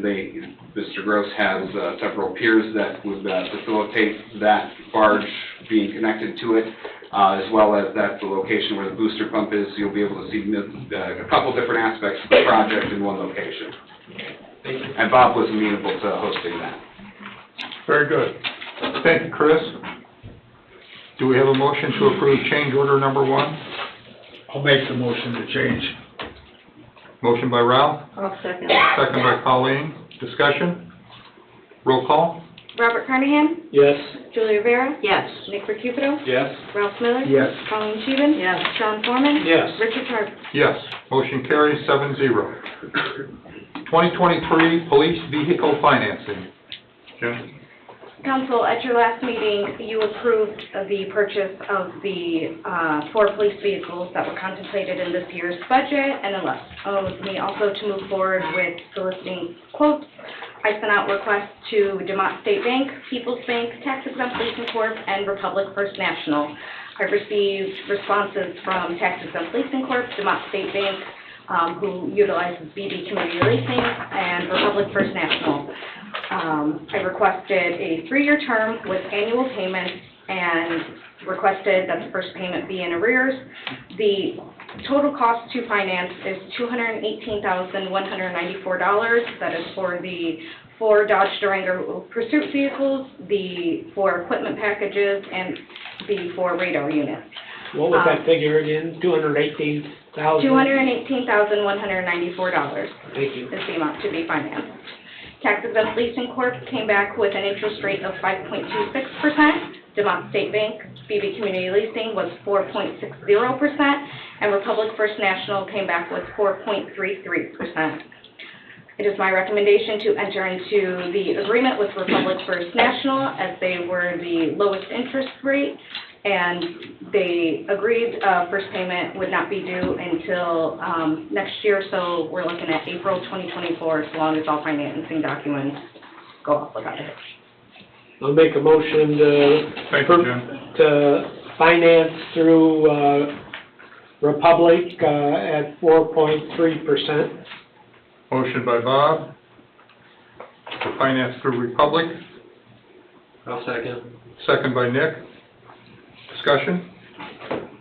Roll call? Robert Carnahan? Yes. Julie Rivera? Yes. Nick Recupedo? Yes? Ralph Miller? Yes. Colleen Scheven? Yes. John Foreman? Yes. Richard Hart? Yes. Motion carries 7-0. Move on to reports. Town council, Mr. Carnahan. I don't know that, anything's going to be done, but, 10 years ago, May 16th, 2013, Strachan Van Til opened their new grocery store here in Cedar Lake. So it'll be their 10th anniversary being in the town, and it was a challenge not having a grocery store here, so I'd like to say It's been that long, Bob? Wow, I didn't think it'd been Yeah, that long. 10 years. No. May Time flies. 16th of 2013. Wow. Yep. So good deal. Yeah, no, it was nice when they opened, that's for sure. I agree. Yeah, we're driving to Stratton. But a funny thing about that, Kenny McAllister tore the building down and ground up the old concrete, and the floor inside Strax is from the old Wilco. Oh, wow, okay. That's good. Yeah, I have something quickly. I Yes. emailed all of you. I've been hearing from people that live near the softball and baseball fields. The majority would like the speed bumps back, and I know a couple of them went up. I've got some videos I forwarded to you guys from Lisa and Brian Ward of people speeding up and down there, and also Larry Henderson sent us a video. Basically, they say even though it only cuts it down by maybe half or 3/4 of the people speeding, the people that know the speed bumps there are slowing down. But Tim, you said that two of the speed bumps need to be reordered because they were just tore up. Yeah, there's actually 3 sections on each speed bump, so when we took, last year when we pulled them all out, a lot of them were ripped and torn and junk, so we had, that's what we had enough we had 8 pieces left, which you need 3 to completely cross the road, or else if we only put 2, they just, I mean, it doesn't seem to. Can go around it or something. People are driving in people's grasses, and we gotta put stuff on the sides, because they drive all the way around in people's front yards if they can, so. Okay. Could you We're order gonna- those like? Last year, I was able to get some from a place in Highland that they had some that were refurbished. They painted the new lines on them, and I think that's why they're expensive to get anyway, but I'm gonna see if I can't get some more, because they were pretty economical to get, so. Okay, yeah, if you could do that as soon as possible. We're gonna work on trying to we'll get the rest of them, and I honestly don't know how many they ended up with last year, but we put 2 on 134th to the softball road, just because that was figured that was the best place to use what we had, so. We'll get them there as soon as we can. Thank you. yeah, it's baseball season, softball season. Mr. Chairman, I just have one question for Chris. Chris, the fire department that used the ambulance that's down in the Tri-Creeks trustees, et cetera, have you had any communication with them? No, I've not. Chief Wilkening has been communicating with Corey Rybrock from the ambulance Okay. service. And also the emergency hire for fire, have you guys been? He's communicated. Yeah, Okay. we've advertised for that, and then, the used ambulance, we just got the record, record. The maintenance record, okay, okay. I saw the email, so, okay, thank you. Any other town council? I have a report and Yes, a sir. question, Mr. President. First off, I'd like to report that my daughter is back home, and with that, I want to thank all you guys for your support and prayers. When we were up in Chicago for 2 weeks, she had a really bad respiratory infection, our newborn, and I actually watched the meeting on my phone. You guys almost brought me to tears, which was tough, so I thank you guys all for the prayers, and they all worked, and she was on the phone. Yeah. Yeah, and so I had 2 questions. I had a couple residents call me. Summer Winds, Christy and I have gone over Summer Winds a lot. The walking path now, I'm hearing stuff about it's not gonna get paved. Can we put this stuff to rest? They say it's gonna get dirt and seeded, and they heard the developer's not gonna pave the thing. So, If they were approved with a paved walking path, which I wasn't here at the time of the approval of that subdivision, but that's what we're gonna hold them to. okay, good, all right. And since they have not yet hit the 80% mark for the build-out of the subdivision, we still hold their performance letter of credit. So if it does not get constructed, there's always the collateral of the letter of credit that we can then pull on in order to then have it constructed. Okay, and there's a checklist that we have of stuff that needs to be done. Our engineer, Don Oliphant, is overly thorough. Okay, gotcha. Yes, he is. All right. Actually, that's the only one I have, Mr. President. Thank you, Nick. Anyone else? Town council? Town attorney? No report. Thank you, David. Clerk treasurer? Council, I just want to let you all know that prior to me leaving for vacation, I did submit the TIF management report that was due on April 15th. So it's been submitted on Gateway and Tuesday. Thank you, Jennifer. Town manager? We've, in the month of April, we've received a notification from the Indiana Department of Transportation that they funded our grant request to the tune of $831,000, $831,600 for the roads in the Shade subdivision, which is going to be Phase 1 north of 141st, which includes Edison, Mary, Rockland, Sherman, Wheeler, Berkeley, and portions of 141st. We received from NERC, the Northwest Indiana Regional Planning Commission, notice that we've had two of our grants funded. The first one is 133rd Street culvert replacement and road raising. This is in the section of 133rd on the east side of the lake by Lemon Lake. There is a sag kind of by some wetlands. We will be replacing the culvert in that area and raising the road approximately 2 feet, which will keep it from flooding. The next phase, which was not funded by the grant, but which we'll apply for again, would be then to run sidewalk over that portion of the road that is raised or adjacent to, in order to add connectivity throughout the community. Did you mention the price that you got? Sorry. $454,504. Correct. And then the second grant that we received from NERC is for $1,495,115, and that is for the Founders Creek Multi-Use Trail, which will start at approximately Lemon Lake, where there'll be I believe a parking lot constructed on the county side of the property, and then it will run adjacent to Robin's Nest and snake its way through to Moore Street, just 150 feet north of the northwest corner of the town grounds.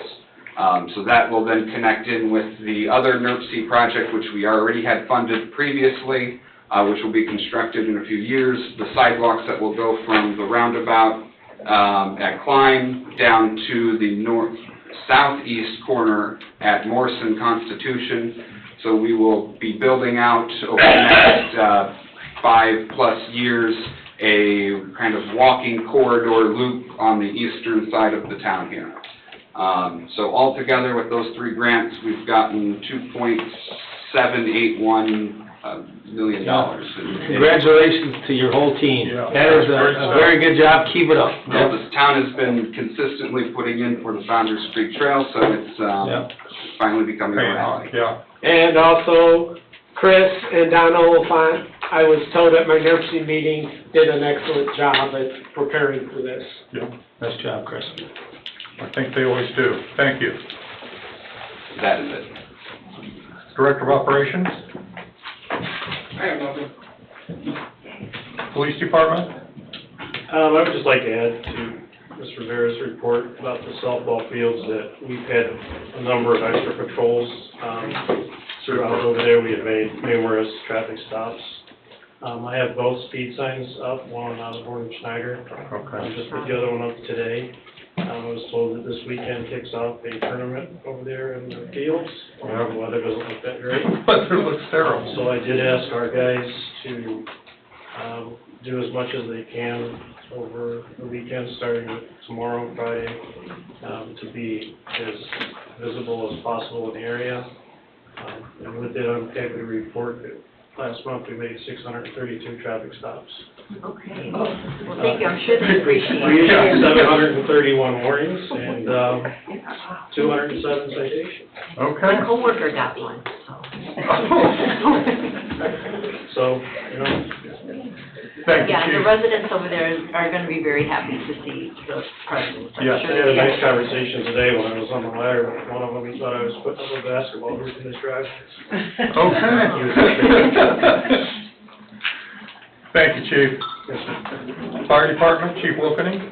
My report was on this iPad, but now it's dead, so I'm gonna go ahead and pass for tonight. Okay. Thank you. You know what, I have one more thing. After the last meeting, Yep, I sure.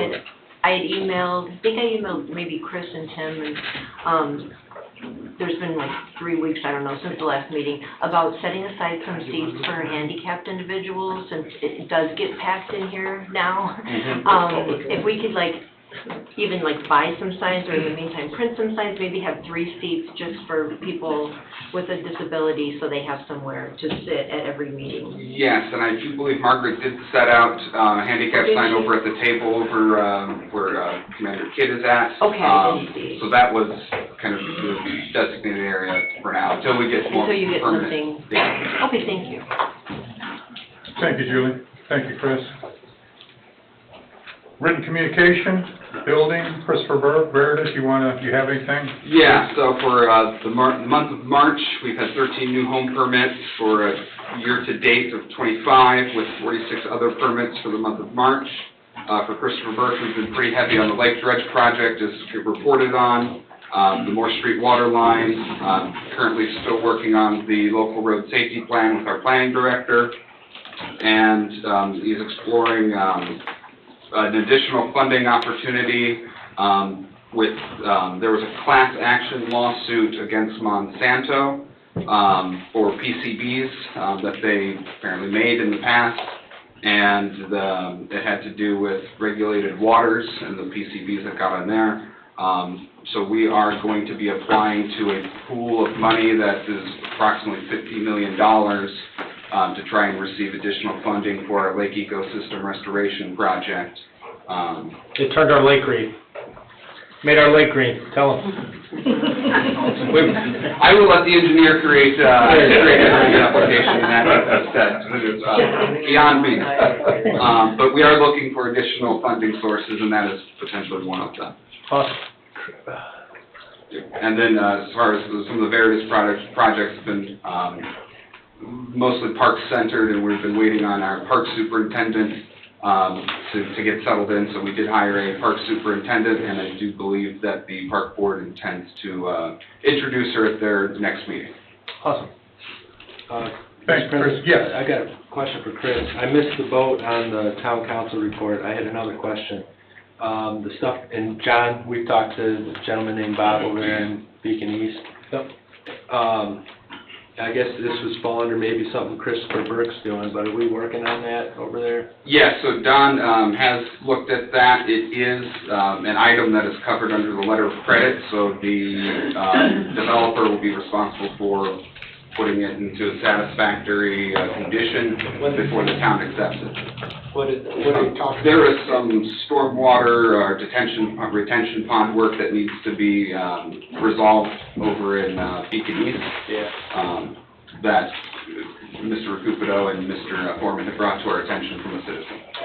From a couple of the neighbors, Nick, it looks like and I agree with the excavation of the height perhaps of the culverts and stuff are incorrect. It could very well be possible. Yeah, I was down there on the ground and I saw some problems, but I'm no engineer. But when this changes over from a performance to a maintenance, and eventually the letter of credit's gone, any of that part of that project going to be the town's responsibility as far as retention areas, and I mean there's culverts under the road too. So is that all going to be the liability of the taxpayers? I will have to see how the subdivision was platted, if the retention ponds were to be given to the town. I don't believe they POA. I think POA, but I can't, it's been a few years. The ponds are, but the culverts underneath the roads are turned over to a town. Okay. So the culverts up that would be under the roads would also be. Alright, so we want to make sure it's right, so we're not covering the bill. So they're working on it, we're working on it, okay. Thanks, Chris. And all those things, all that will be covered under a check, the punch list that Don creates before it is converted over. Okay, alright, thank you guys. All right, Mr. Okay, President, thanks. Any other questions for Chris? Seeing none.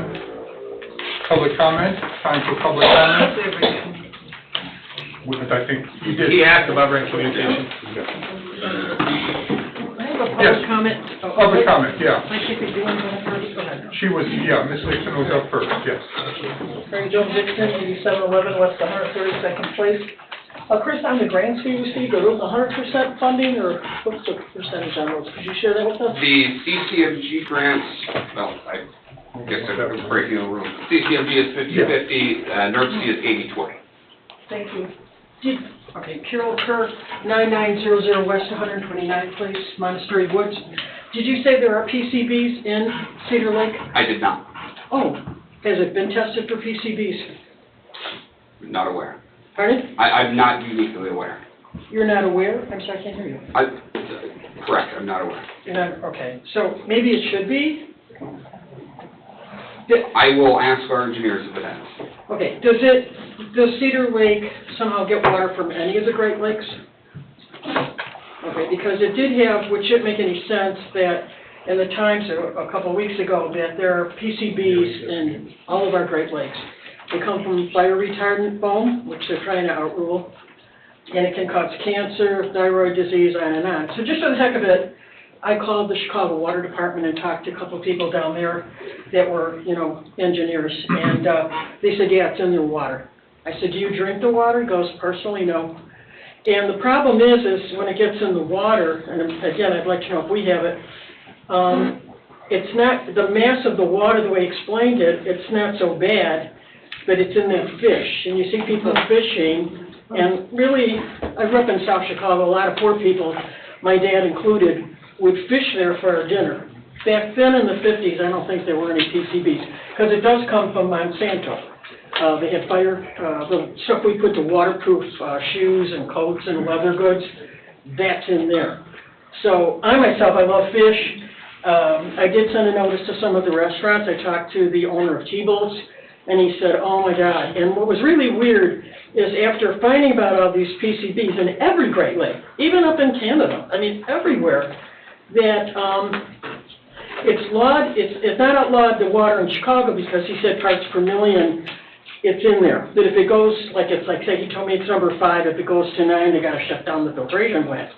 But it's in every Great Lake, and it's really sad. The government did nothing to sue Monsanto. So when you were mentioning Monsanto now, what were you talking about? A class action lawsuit from not the federal government. I don't have that information right now. About what, though? I mean, what are they suing about? Water? I'm going to abide by the president's initial comments, so if you want to just give them to me, I will take them and answer them all at the end. Oh, okay. So I'm just concerned about that, and because I see people fishing and carrying that fish home. Like I said, they're trying to outlaw the foam. Unfortunately, which is really strange, a couple of days ago, those who get the Times, the EPA is stocking Lake Michigan with salmon. And it's like, oh, wow. I mean, and I try to get a hold of someone there. I'm still going to try tomorrow, but why would you stock a lake with fish that's contaminated so when people eat it, they can get possibly cancer, thyroid disease, and it had a whole slew of things you can get. That doesn't make any sense, does it? They never went after Monsanto to clean this up. No government agency has. So I don't understand. We can't get Lake Michigan water because we drained it at Kankakee. I understand that, but in a way, with the water table, it's almost like we're all connected. So I just kind of wondered, did it somehow leak into our water? And I won't drink, I won't eat any lake fish. And, you were always kind of concerned about the farm raised, what are they feeding this fish on the farm raised thing? It might be coming from third world country where they're feeding it God knows what. But I guess you're almost better off if you're going to eat fish, get farm raised. And I noticed in Strax, there is no Michigan, like salmon in there. There's no Michigan, and we don't get any shrimp in there, but we do get coho from Lake Michigan. My late husband used to fish for it. So I'm just saying, just to beware. And I just wondered if we had it in our water, if they could test for it. If we have those things, those PCBs. Okay. Thank you, Carol. Thank you. Okay.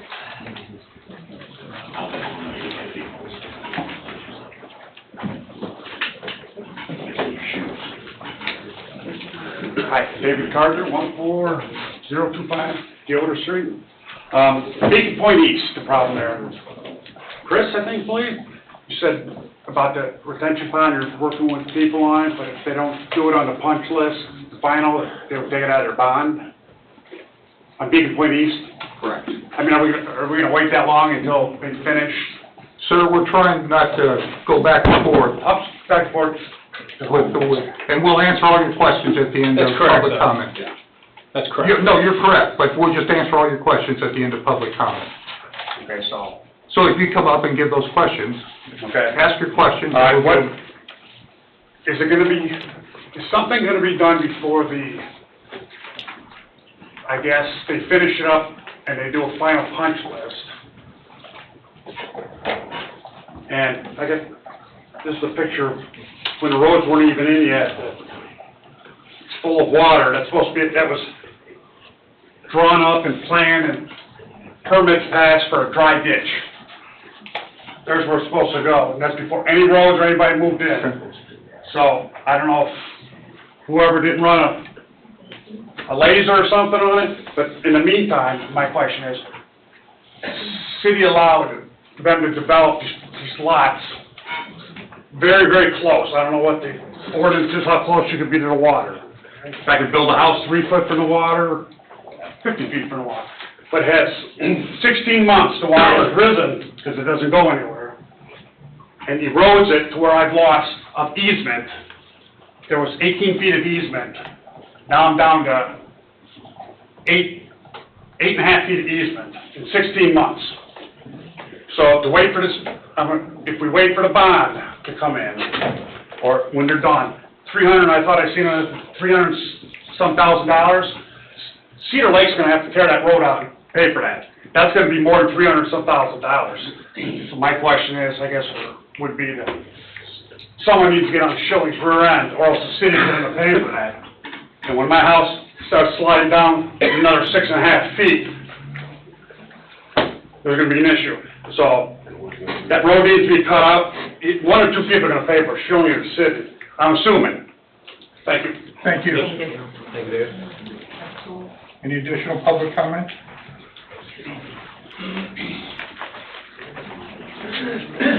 Kelly Wingfoot, 9010 West 141st Avenue, Cedar Lake, Beacon Point East. When this development was coming for plan approval, they needed a water loop. They needed this, they needed that. I agreed to work with them I gave the town, I deeded my property to the town for their water loop for 12 feet to the west on the Shilling, down my property line. That agreement was signed July 24th. Their dig date was August 12th. They dug into my property, the portion I was getting, I'm told it's a civil issue by you guys. When I addressed it with you guys, that they dug into what our agreement was. This subdivision was not even approved till we had an agreement. So I feel like that's throwing me under the bus with them saying it's a civil issue. But yet, now they have issues, and it's a bond issue. I have called you 20 times, John, over that ditch. It's never drained. I'm infested with gnats, infested with muskrats. The ponds in this agreement and in the town minutes on June 17th, 2020 say ponds have to be aerated. I consider that ditch a pond. It's never drained. Never. The engineer's been out there. I've come to 3 or 4 plan commission meetings when Mr. Wilkening was on the plan commission, and I believe you were too. And you and the town engineer and said, oh, they're fine. There's been 3 lawnmowers in that water. You mean the picture? Yeah, because of the elevation of what they dug into on my side. Rosebud has been in the water twice, and we've been in the water once. You yourself have told me, don't mow it, you'll get killed. Because I have a 0-turn mower. Well, the only other way I'm going to be able to mow it is if I throw a match at it, and then Chief Wilkening's going to come give me a ticket for burning. Better believe it. I mean, it's not safe. Somebody's gonna get killed on that ditch back there. 3 lawnmowers. I believe Rosebud told one of the people in Beacon Point in the back, they are refusing to mow it anymore because it is that unsafe. But when I came to you on the plan commission, you guys are like, elevations are fine. I mean, this is the pitch in my backyard, goes up to the neighbors, straight across up to the mid of their bedroom window. That, I can't mow that. You know it, you said it yourself. That's dangerous. But yet, it's my problem, and it's a civil matter. But the approval for the subdivision would not be done until they got the water loop agreement that I gave. So now this is my problem. Thanks. That's what I don't like. You're not standing behind me on what you needed and what I gave you, and now that they destroyed it and made it a mess, you said when I sent you the gnat videos of the thousands of gnats, you said, yes, it's an excavation mess. But when I addressed it with you at a meeting, you said it was fine. So did your engineer. The gnats were not a part, you just told me that a couple weeks ago, but. I'm not talking about the gnats, I'm talking about the elevation. Yeah. And if we didn't have standing stagnant water, which was in my first concern, where it said it had to be aerated, that was, I got all these meeting minutes. That was the first for the approval. You guys said it would be aerated. There would be no stagnant water. We had nothing but stagnant water for over 2 years. And lots of critters. So, something needs to be done, and I think you guys need to hold this developer responsible for it, and show that it does matter what they do to people that are affected. Thank you. Thank you. Agree. Mr. President, can I make a clarification on my comments earlier about this project? Yes. Okay. We talked about the bond, but for the folks in Beacon Point East, there is work being done before those bonds get checked off on with our engineer and the developer and the builder. That's, when I talked with Christopher Burke, they're trying to come up with a solution for your guys' problem over there. So we're not pushing it off. I just found out about this. I was told it was a civil issue between me and the developer. Okay, I just want to clarify. Oh, I understand. I just want to clarify that we weren't waiting. Ms. Weinkoop's issue is something that I'm just aware of today. But the other folks with the water holding up farther down the way, that's something that our engineer is currently working on, so. Thank you, Nick. Public comment? Additional public comment?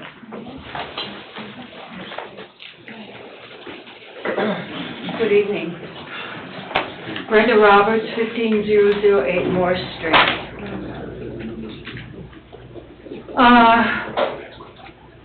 Last time I was here, I informed you that on the property that belongs to Cedar Lake, the Lake County Park and Heritage, which used to be in my family for 100 years, that our eagle's nest has been abandoned, which is very important to the town of Cedar Lake, this historical property. The interesting thing, perhaps, is that the eagles abandoned their nest in November of 2022, at the same time that Mr. Lawton began his destruction on the golf course in November 2022. I don't believe in coincidences, but I am here to inform you that they moved, the eagles, moved their nest a little bit further south, still on the Lake County Parks property, and they have now abandoned that one too. We're looking at causes, but this property is a wildlife sanctuary for all of us.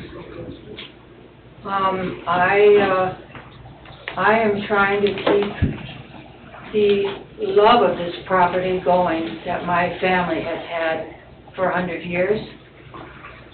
I was taught here by one of your very well-known photographers in Cedar Lake, I was taught photography, and I am now photographing for Lake County Parks and Heritage, the wildlife. I post a lot of my pictures.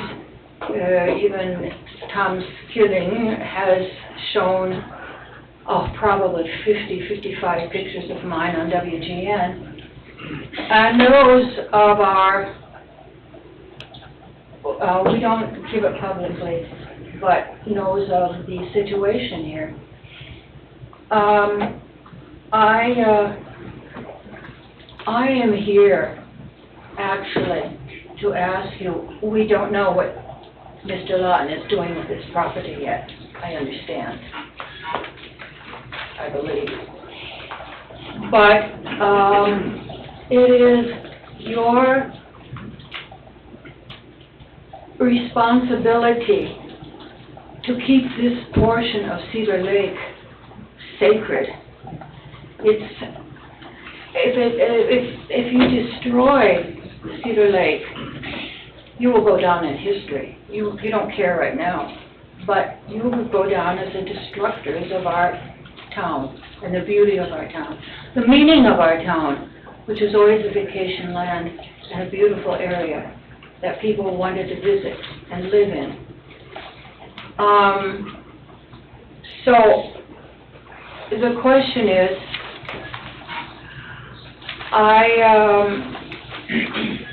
I noticed at the last meeting that people felt that they were not being told the truth, what was going on here. And I do have a bit of insight into what happened with my land. You know that I have 10.5 acres, which has now become a buffer zone between any development that Lawton would do and our wildlife sanctuary, our wetlands.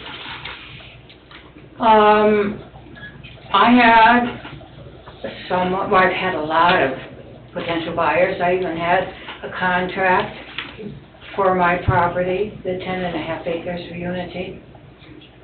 In May of 2021, we're talking now 2 years ago, okay? And unfortunately, the town of Cedar Lake, I have this here. The town of Cedar Lake advised that a residential developer will need to install a community well for fire hydrants and another community well for domestic water service for any development. And this is cost prohibitive. I mean, really, it's ridiculous. 10 acres and you're asking any developer to do this. Now,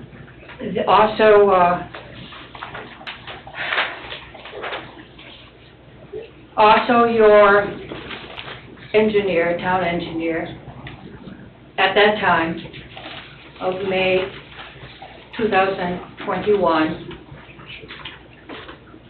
said to my buyer, I have an email from his attorney, that he shouldn't even buy my property. Now, I'm not supposed to look at him. I wouldn't say anything, but I was attacked last time I was here. And my proposal there would have been a beautiful area on the wetlands to the west and the county parks on the south. And your town engineer at that time, Mr. Oliphant, told my buyer he should not buy. So, now I have that right. Okay, now, that was in May of May 24th, 2021. Let's look about 4 months later, in October, early in October. I received an offer from Mr. John Lawton buy my property.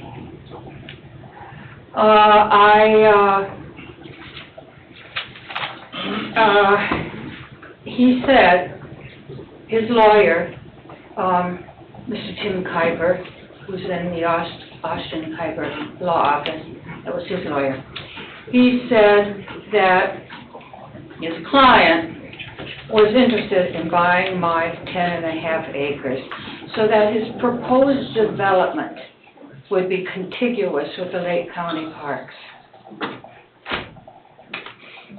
So, we do know, don't we, that there was a proposed development by Lawton in 2021.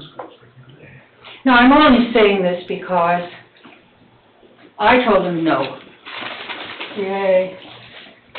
Because I have decided that the preservation of our sanctuary and our wildlife is more important. I know it was in my father's and my grandfather's interest to do that.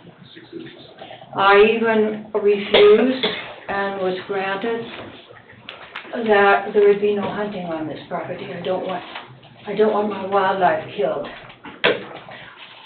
I am really hoping. I saw your billboard here on the intersection of 41. It's not money, it's not power. You've got more to do than just that.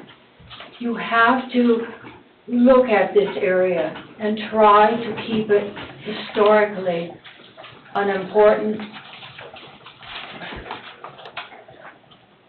wildlife sanctuary and vacation land, and what was historically really wanted with this area. It's up to you to do that. And you can laugh, my wildlife. I have them by names. You can laugh, but this is important that there's something really that sanctifies this land and gives it the meaning that it always had historically. And you certainly don't want to go down in history as the destructors. I don't know if that's a word. Destroyers of Cedar Lake. Don't do that. And that's all I'm asking, all I'm saying. That's all I want to say. Thank you very much. Thank you. Thank you, Barry. Barbourzi, 102, I know West 130th Place, I'll keep it brief. I kind of want to say thank you for getting a text alert several weeks ago when we had the fake bomb threat at the schools.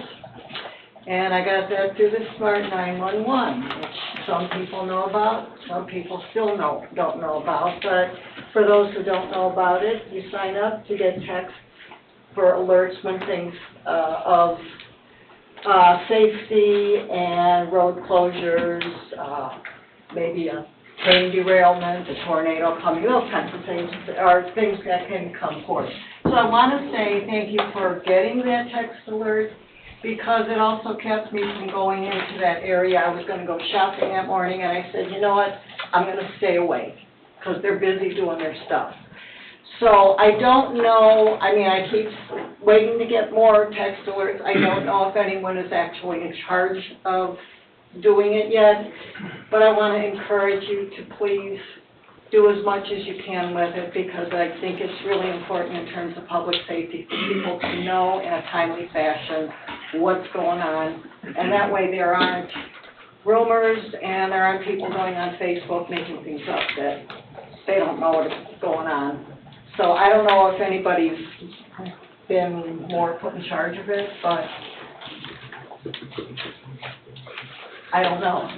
Somebody's done some alerts, but all I'm saying is I wish we had more, because I think there are times when it could be very helpful. Thank you.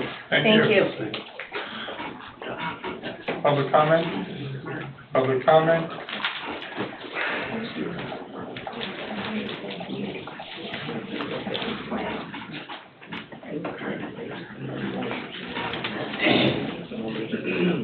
Greg Parker, 14823 Moore Street, Cedar Lake. I want to address some comments that you folks made at the last meeting about the Brunt Farm and apartment buildings. Do you stand by those statements? Maybe you could, because I've reviewed the plan since the last meeting.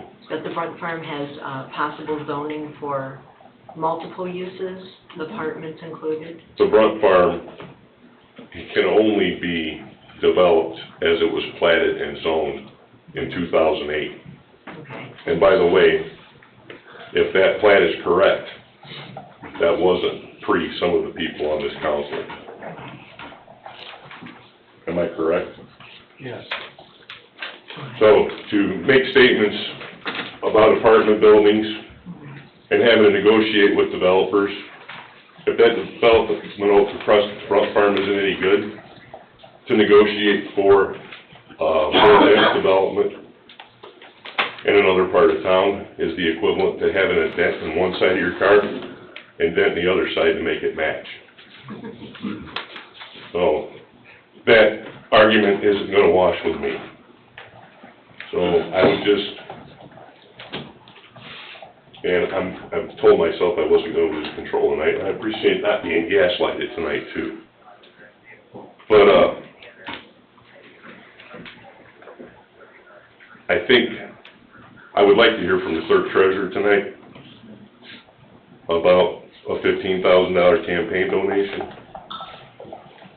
And I want to say for the record that I don't believe Jennifer set that up. I think someone set it up for her. And I think that someone should admit it.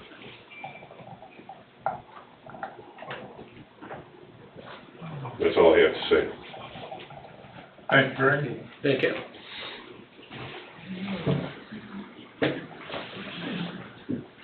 Any additional?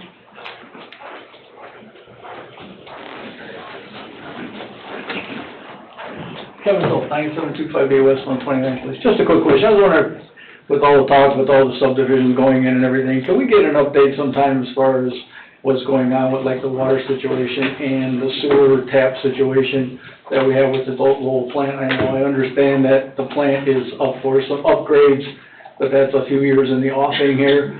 So I was just wondering if you could update us on like how many taps we have available and what the future holds for that project also, as far as where it's gonna go cost-wise and what it's gonna mean to the current residents. Thank you, Kevin. Any additional public comment?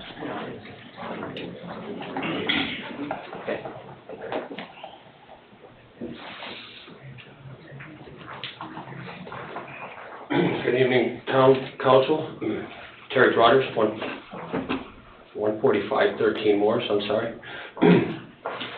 There's a couple of things I just wanted to clean up, like a couple of things we heard tonight, a couple of things from the last Town Council meeting.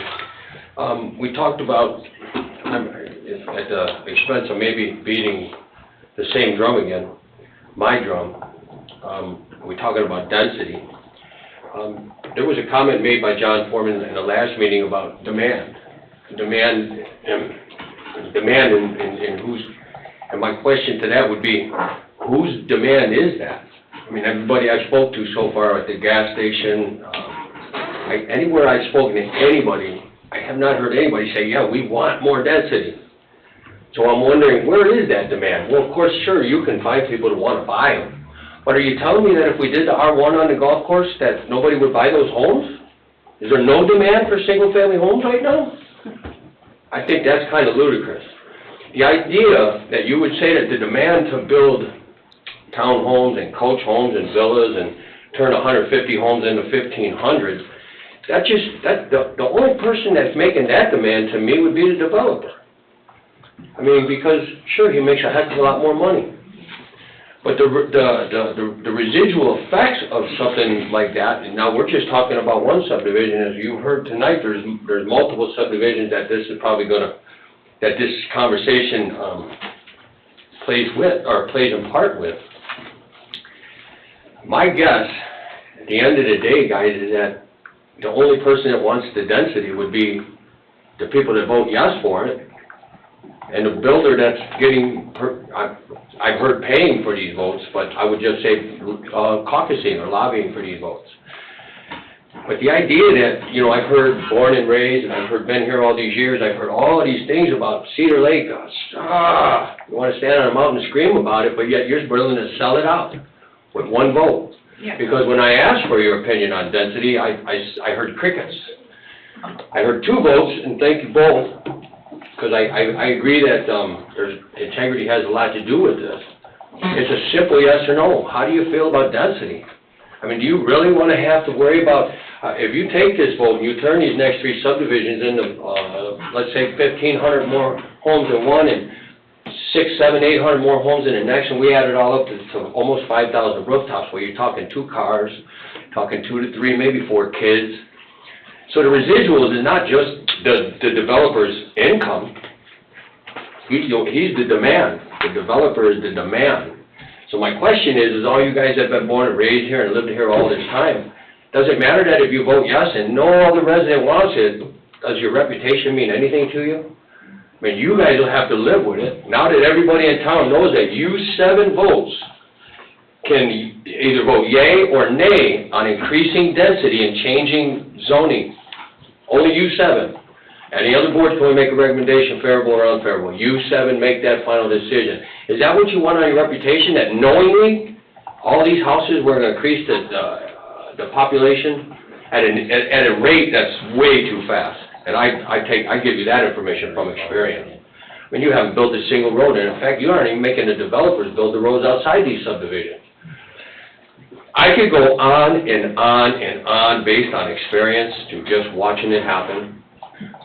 And there's nothing I can do to stop you folks from voting yes. Colleen, it's right in your backyard. I mean, I gotta guess you're gonna have a dock in your backyard at one point on this marina? I mean, that's what everybody's saying. This is the kind of reputation that's gonna carry on with a yes vote. They're gonna be wondering, why would you do that in your own backyard? And if you'd make a 3rd vote, we'd only need 1 more of the other 3. So, I just bring to your attention, you got nobody to blame but yourselves. Thank you.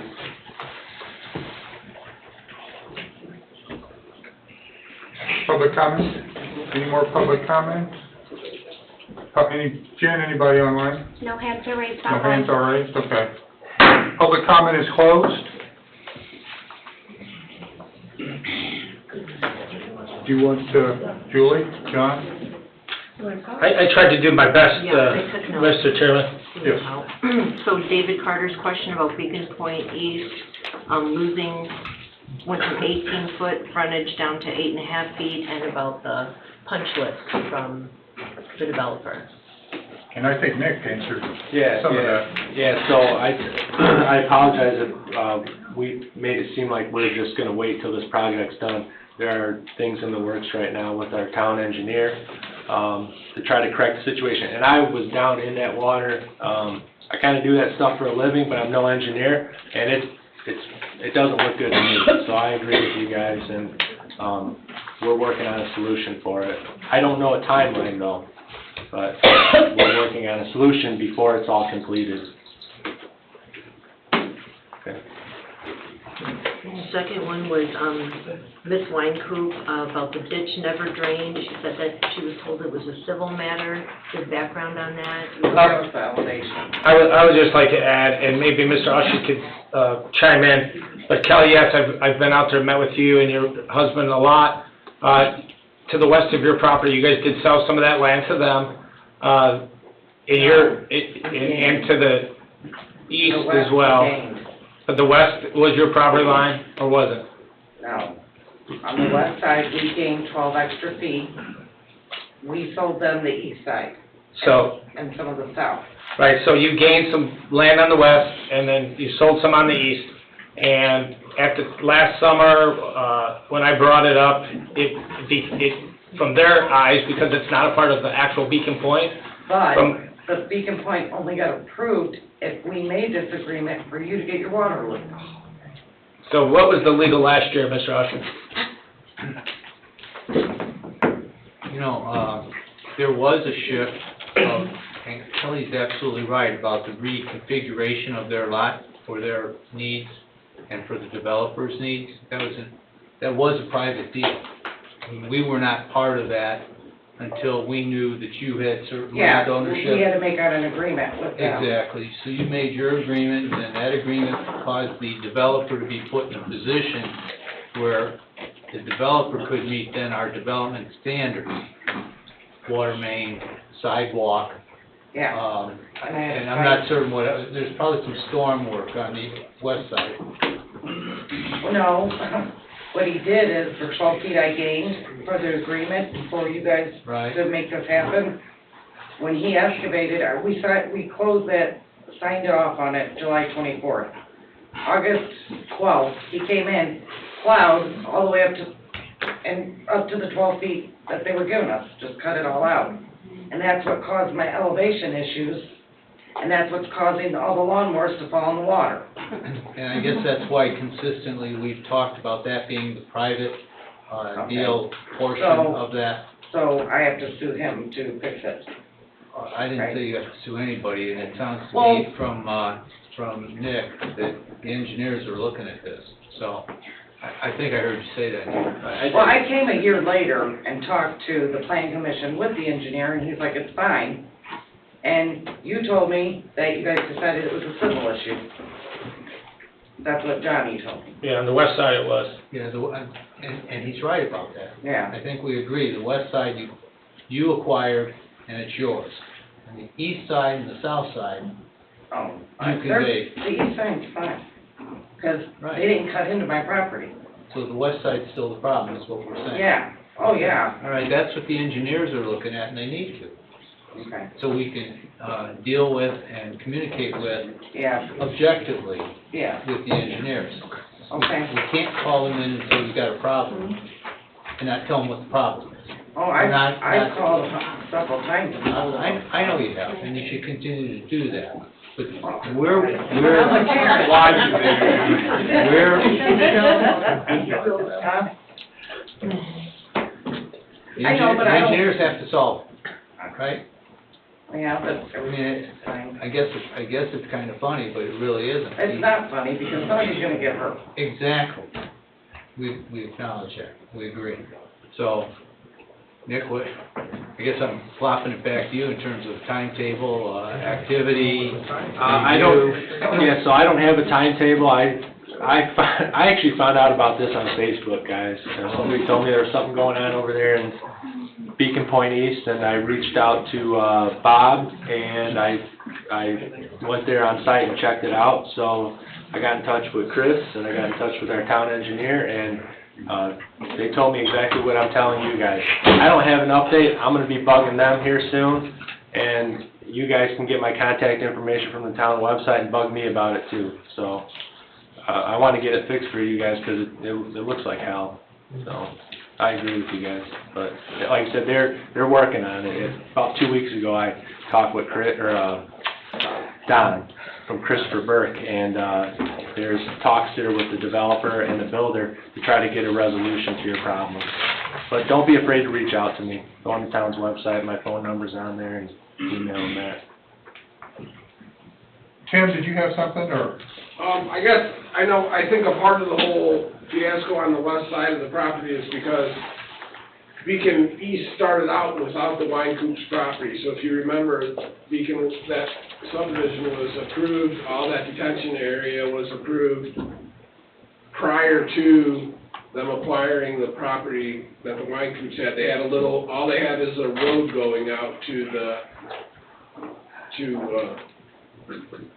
241st. They didn't have those lots on the side, and they added that extra property after they negotiated a deal with them. So I think the whole detention pond was all the way up to that line originally, and then they made a deal with the Wine Coops to acquire that 12, they got the 12 feet back, and I don't think anybody ever, the ball was rolling, and that's why they started digging it all out, and, as the plans changed, something got, overlapped, and I think that 12 feet was probably always included in the plans but they obviously traded them for the property they bought, and nobody ever shifted over anything to make it Well, no, work. when they excavate, don't they go off GIS?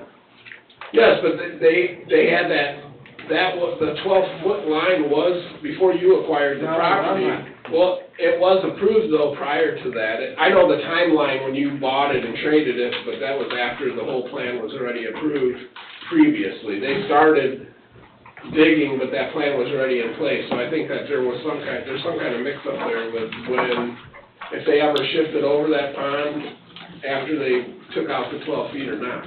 It's gotta be Well, I was something. gonna say they shouldn't have cut into it whenever.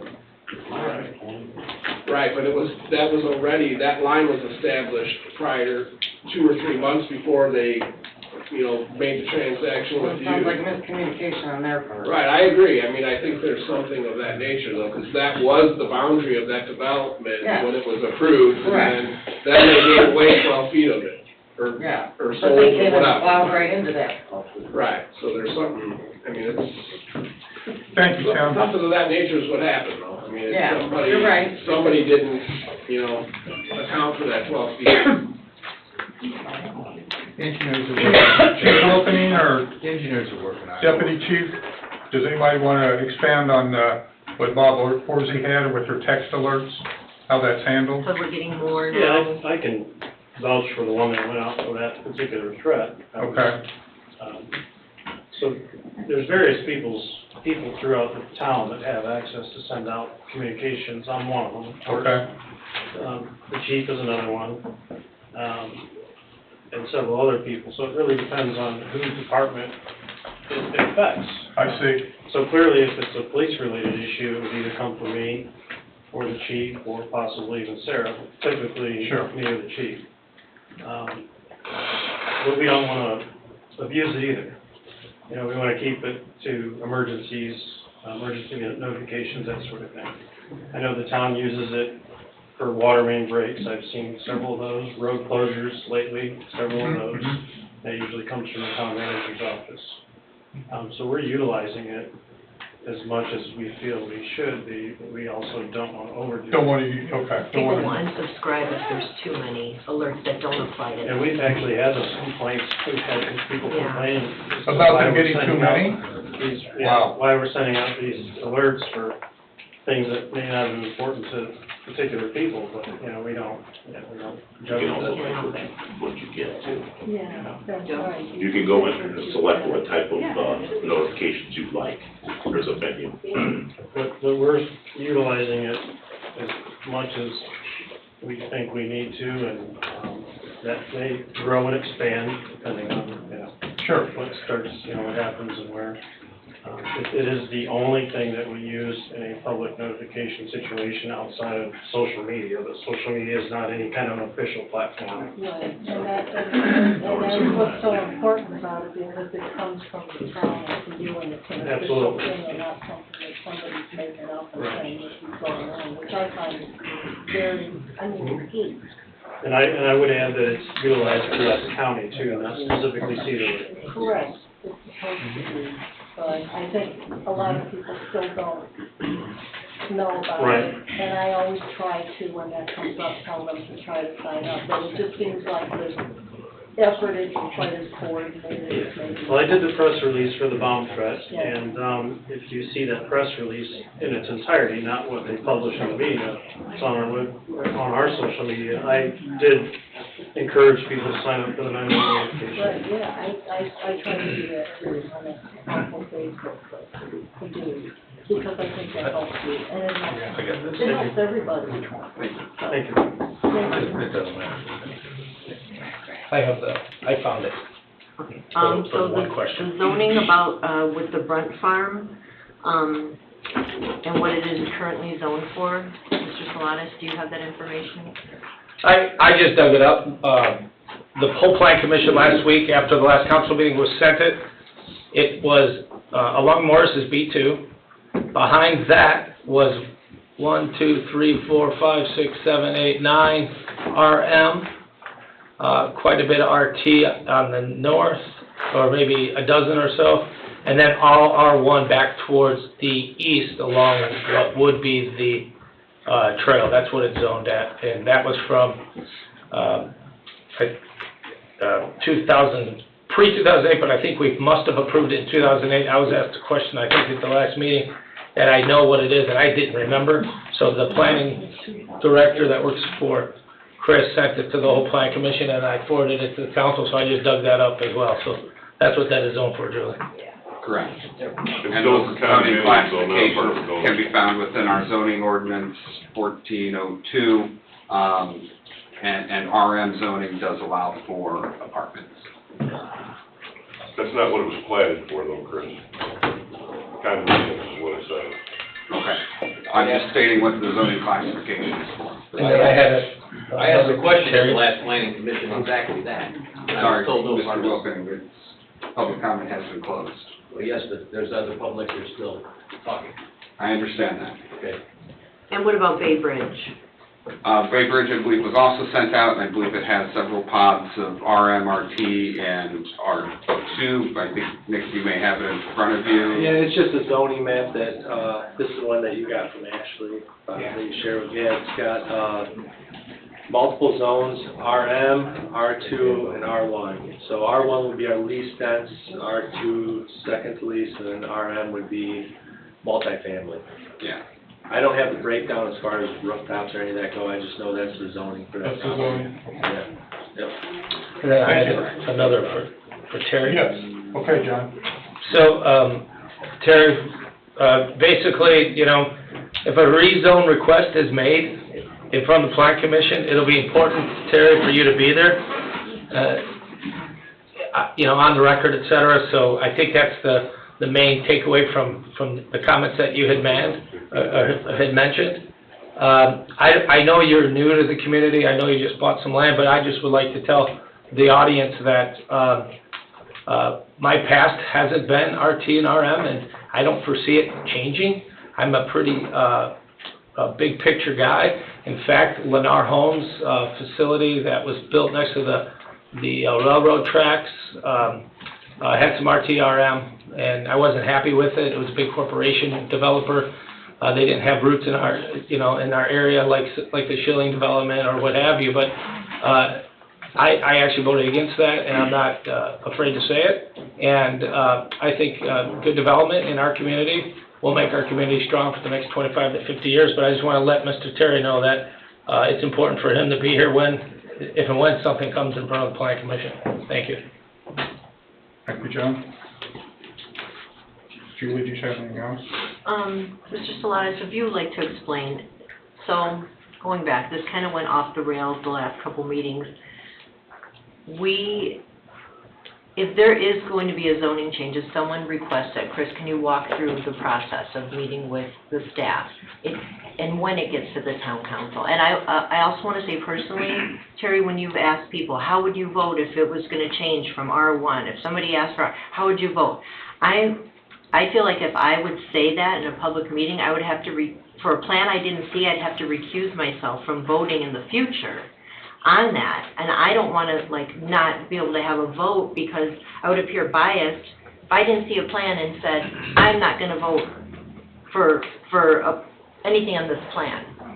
To me, it seems like it would be something I'd have to recuse myself from in the future.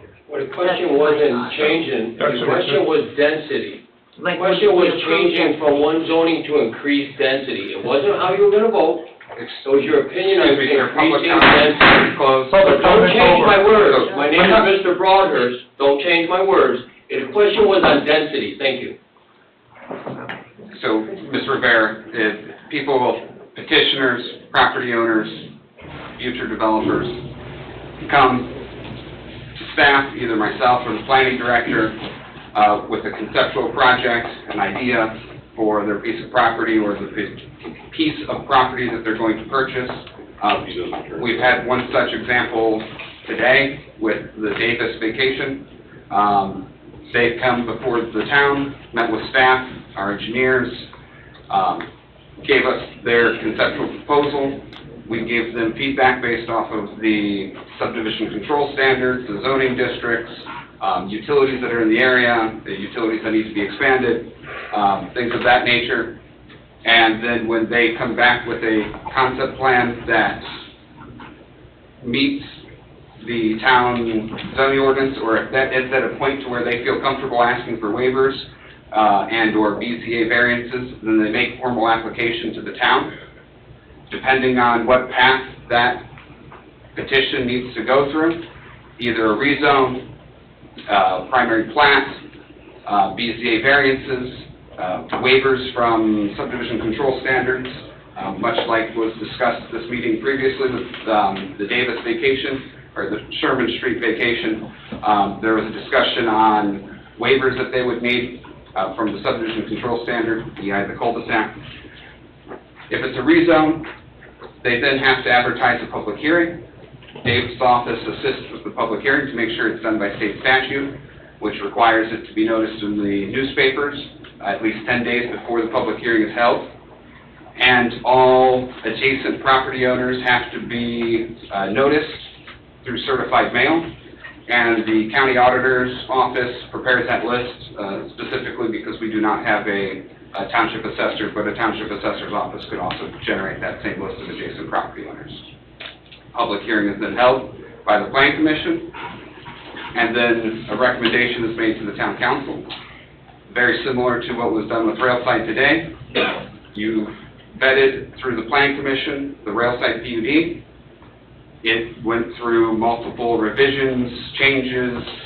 Dave and I spent probably countless hours on the phone going through the legal aspects of the project, and then when it's ready and it's been perfected, or close to perfection as we can get in human society, it's then given to the town council for your review and consideration.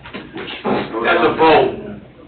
And then, if other projects require BZA actions, variances of use, things of that nature, there will be public hearings held by the same state statute that are required. Dave's office helps with that public hearing notice, and as we see on our agenda, reviews the notices for appropriateness to make sure everything is compliant with state law.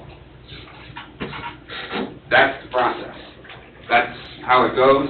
And as far as density considerations, projects are supposed to be vetted against the comprehensive plan, which is available on the town website as amended from time to time. And that's where those come from. To Mr. Toth's comment, I can try and get you that information as far as taps, connections, because that is of concern to the town, and I just unfortunately do not have that information readily available on me.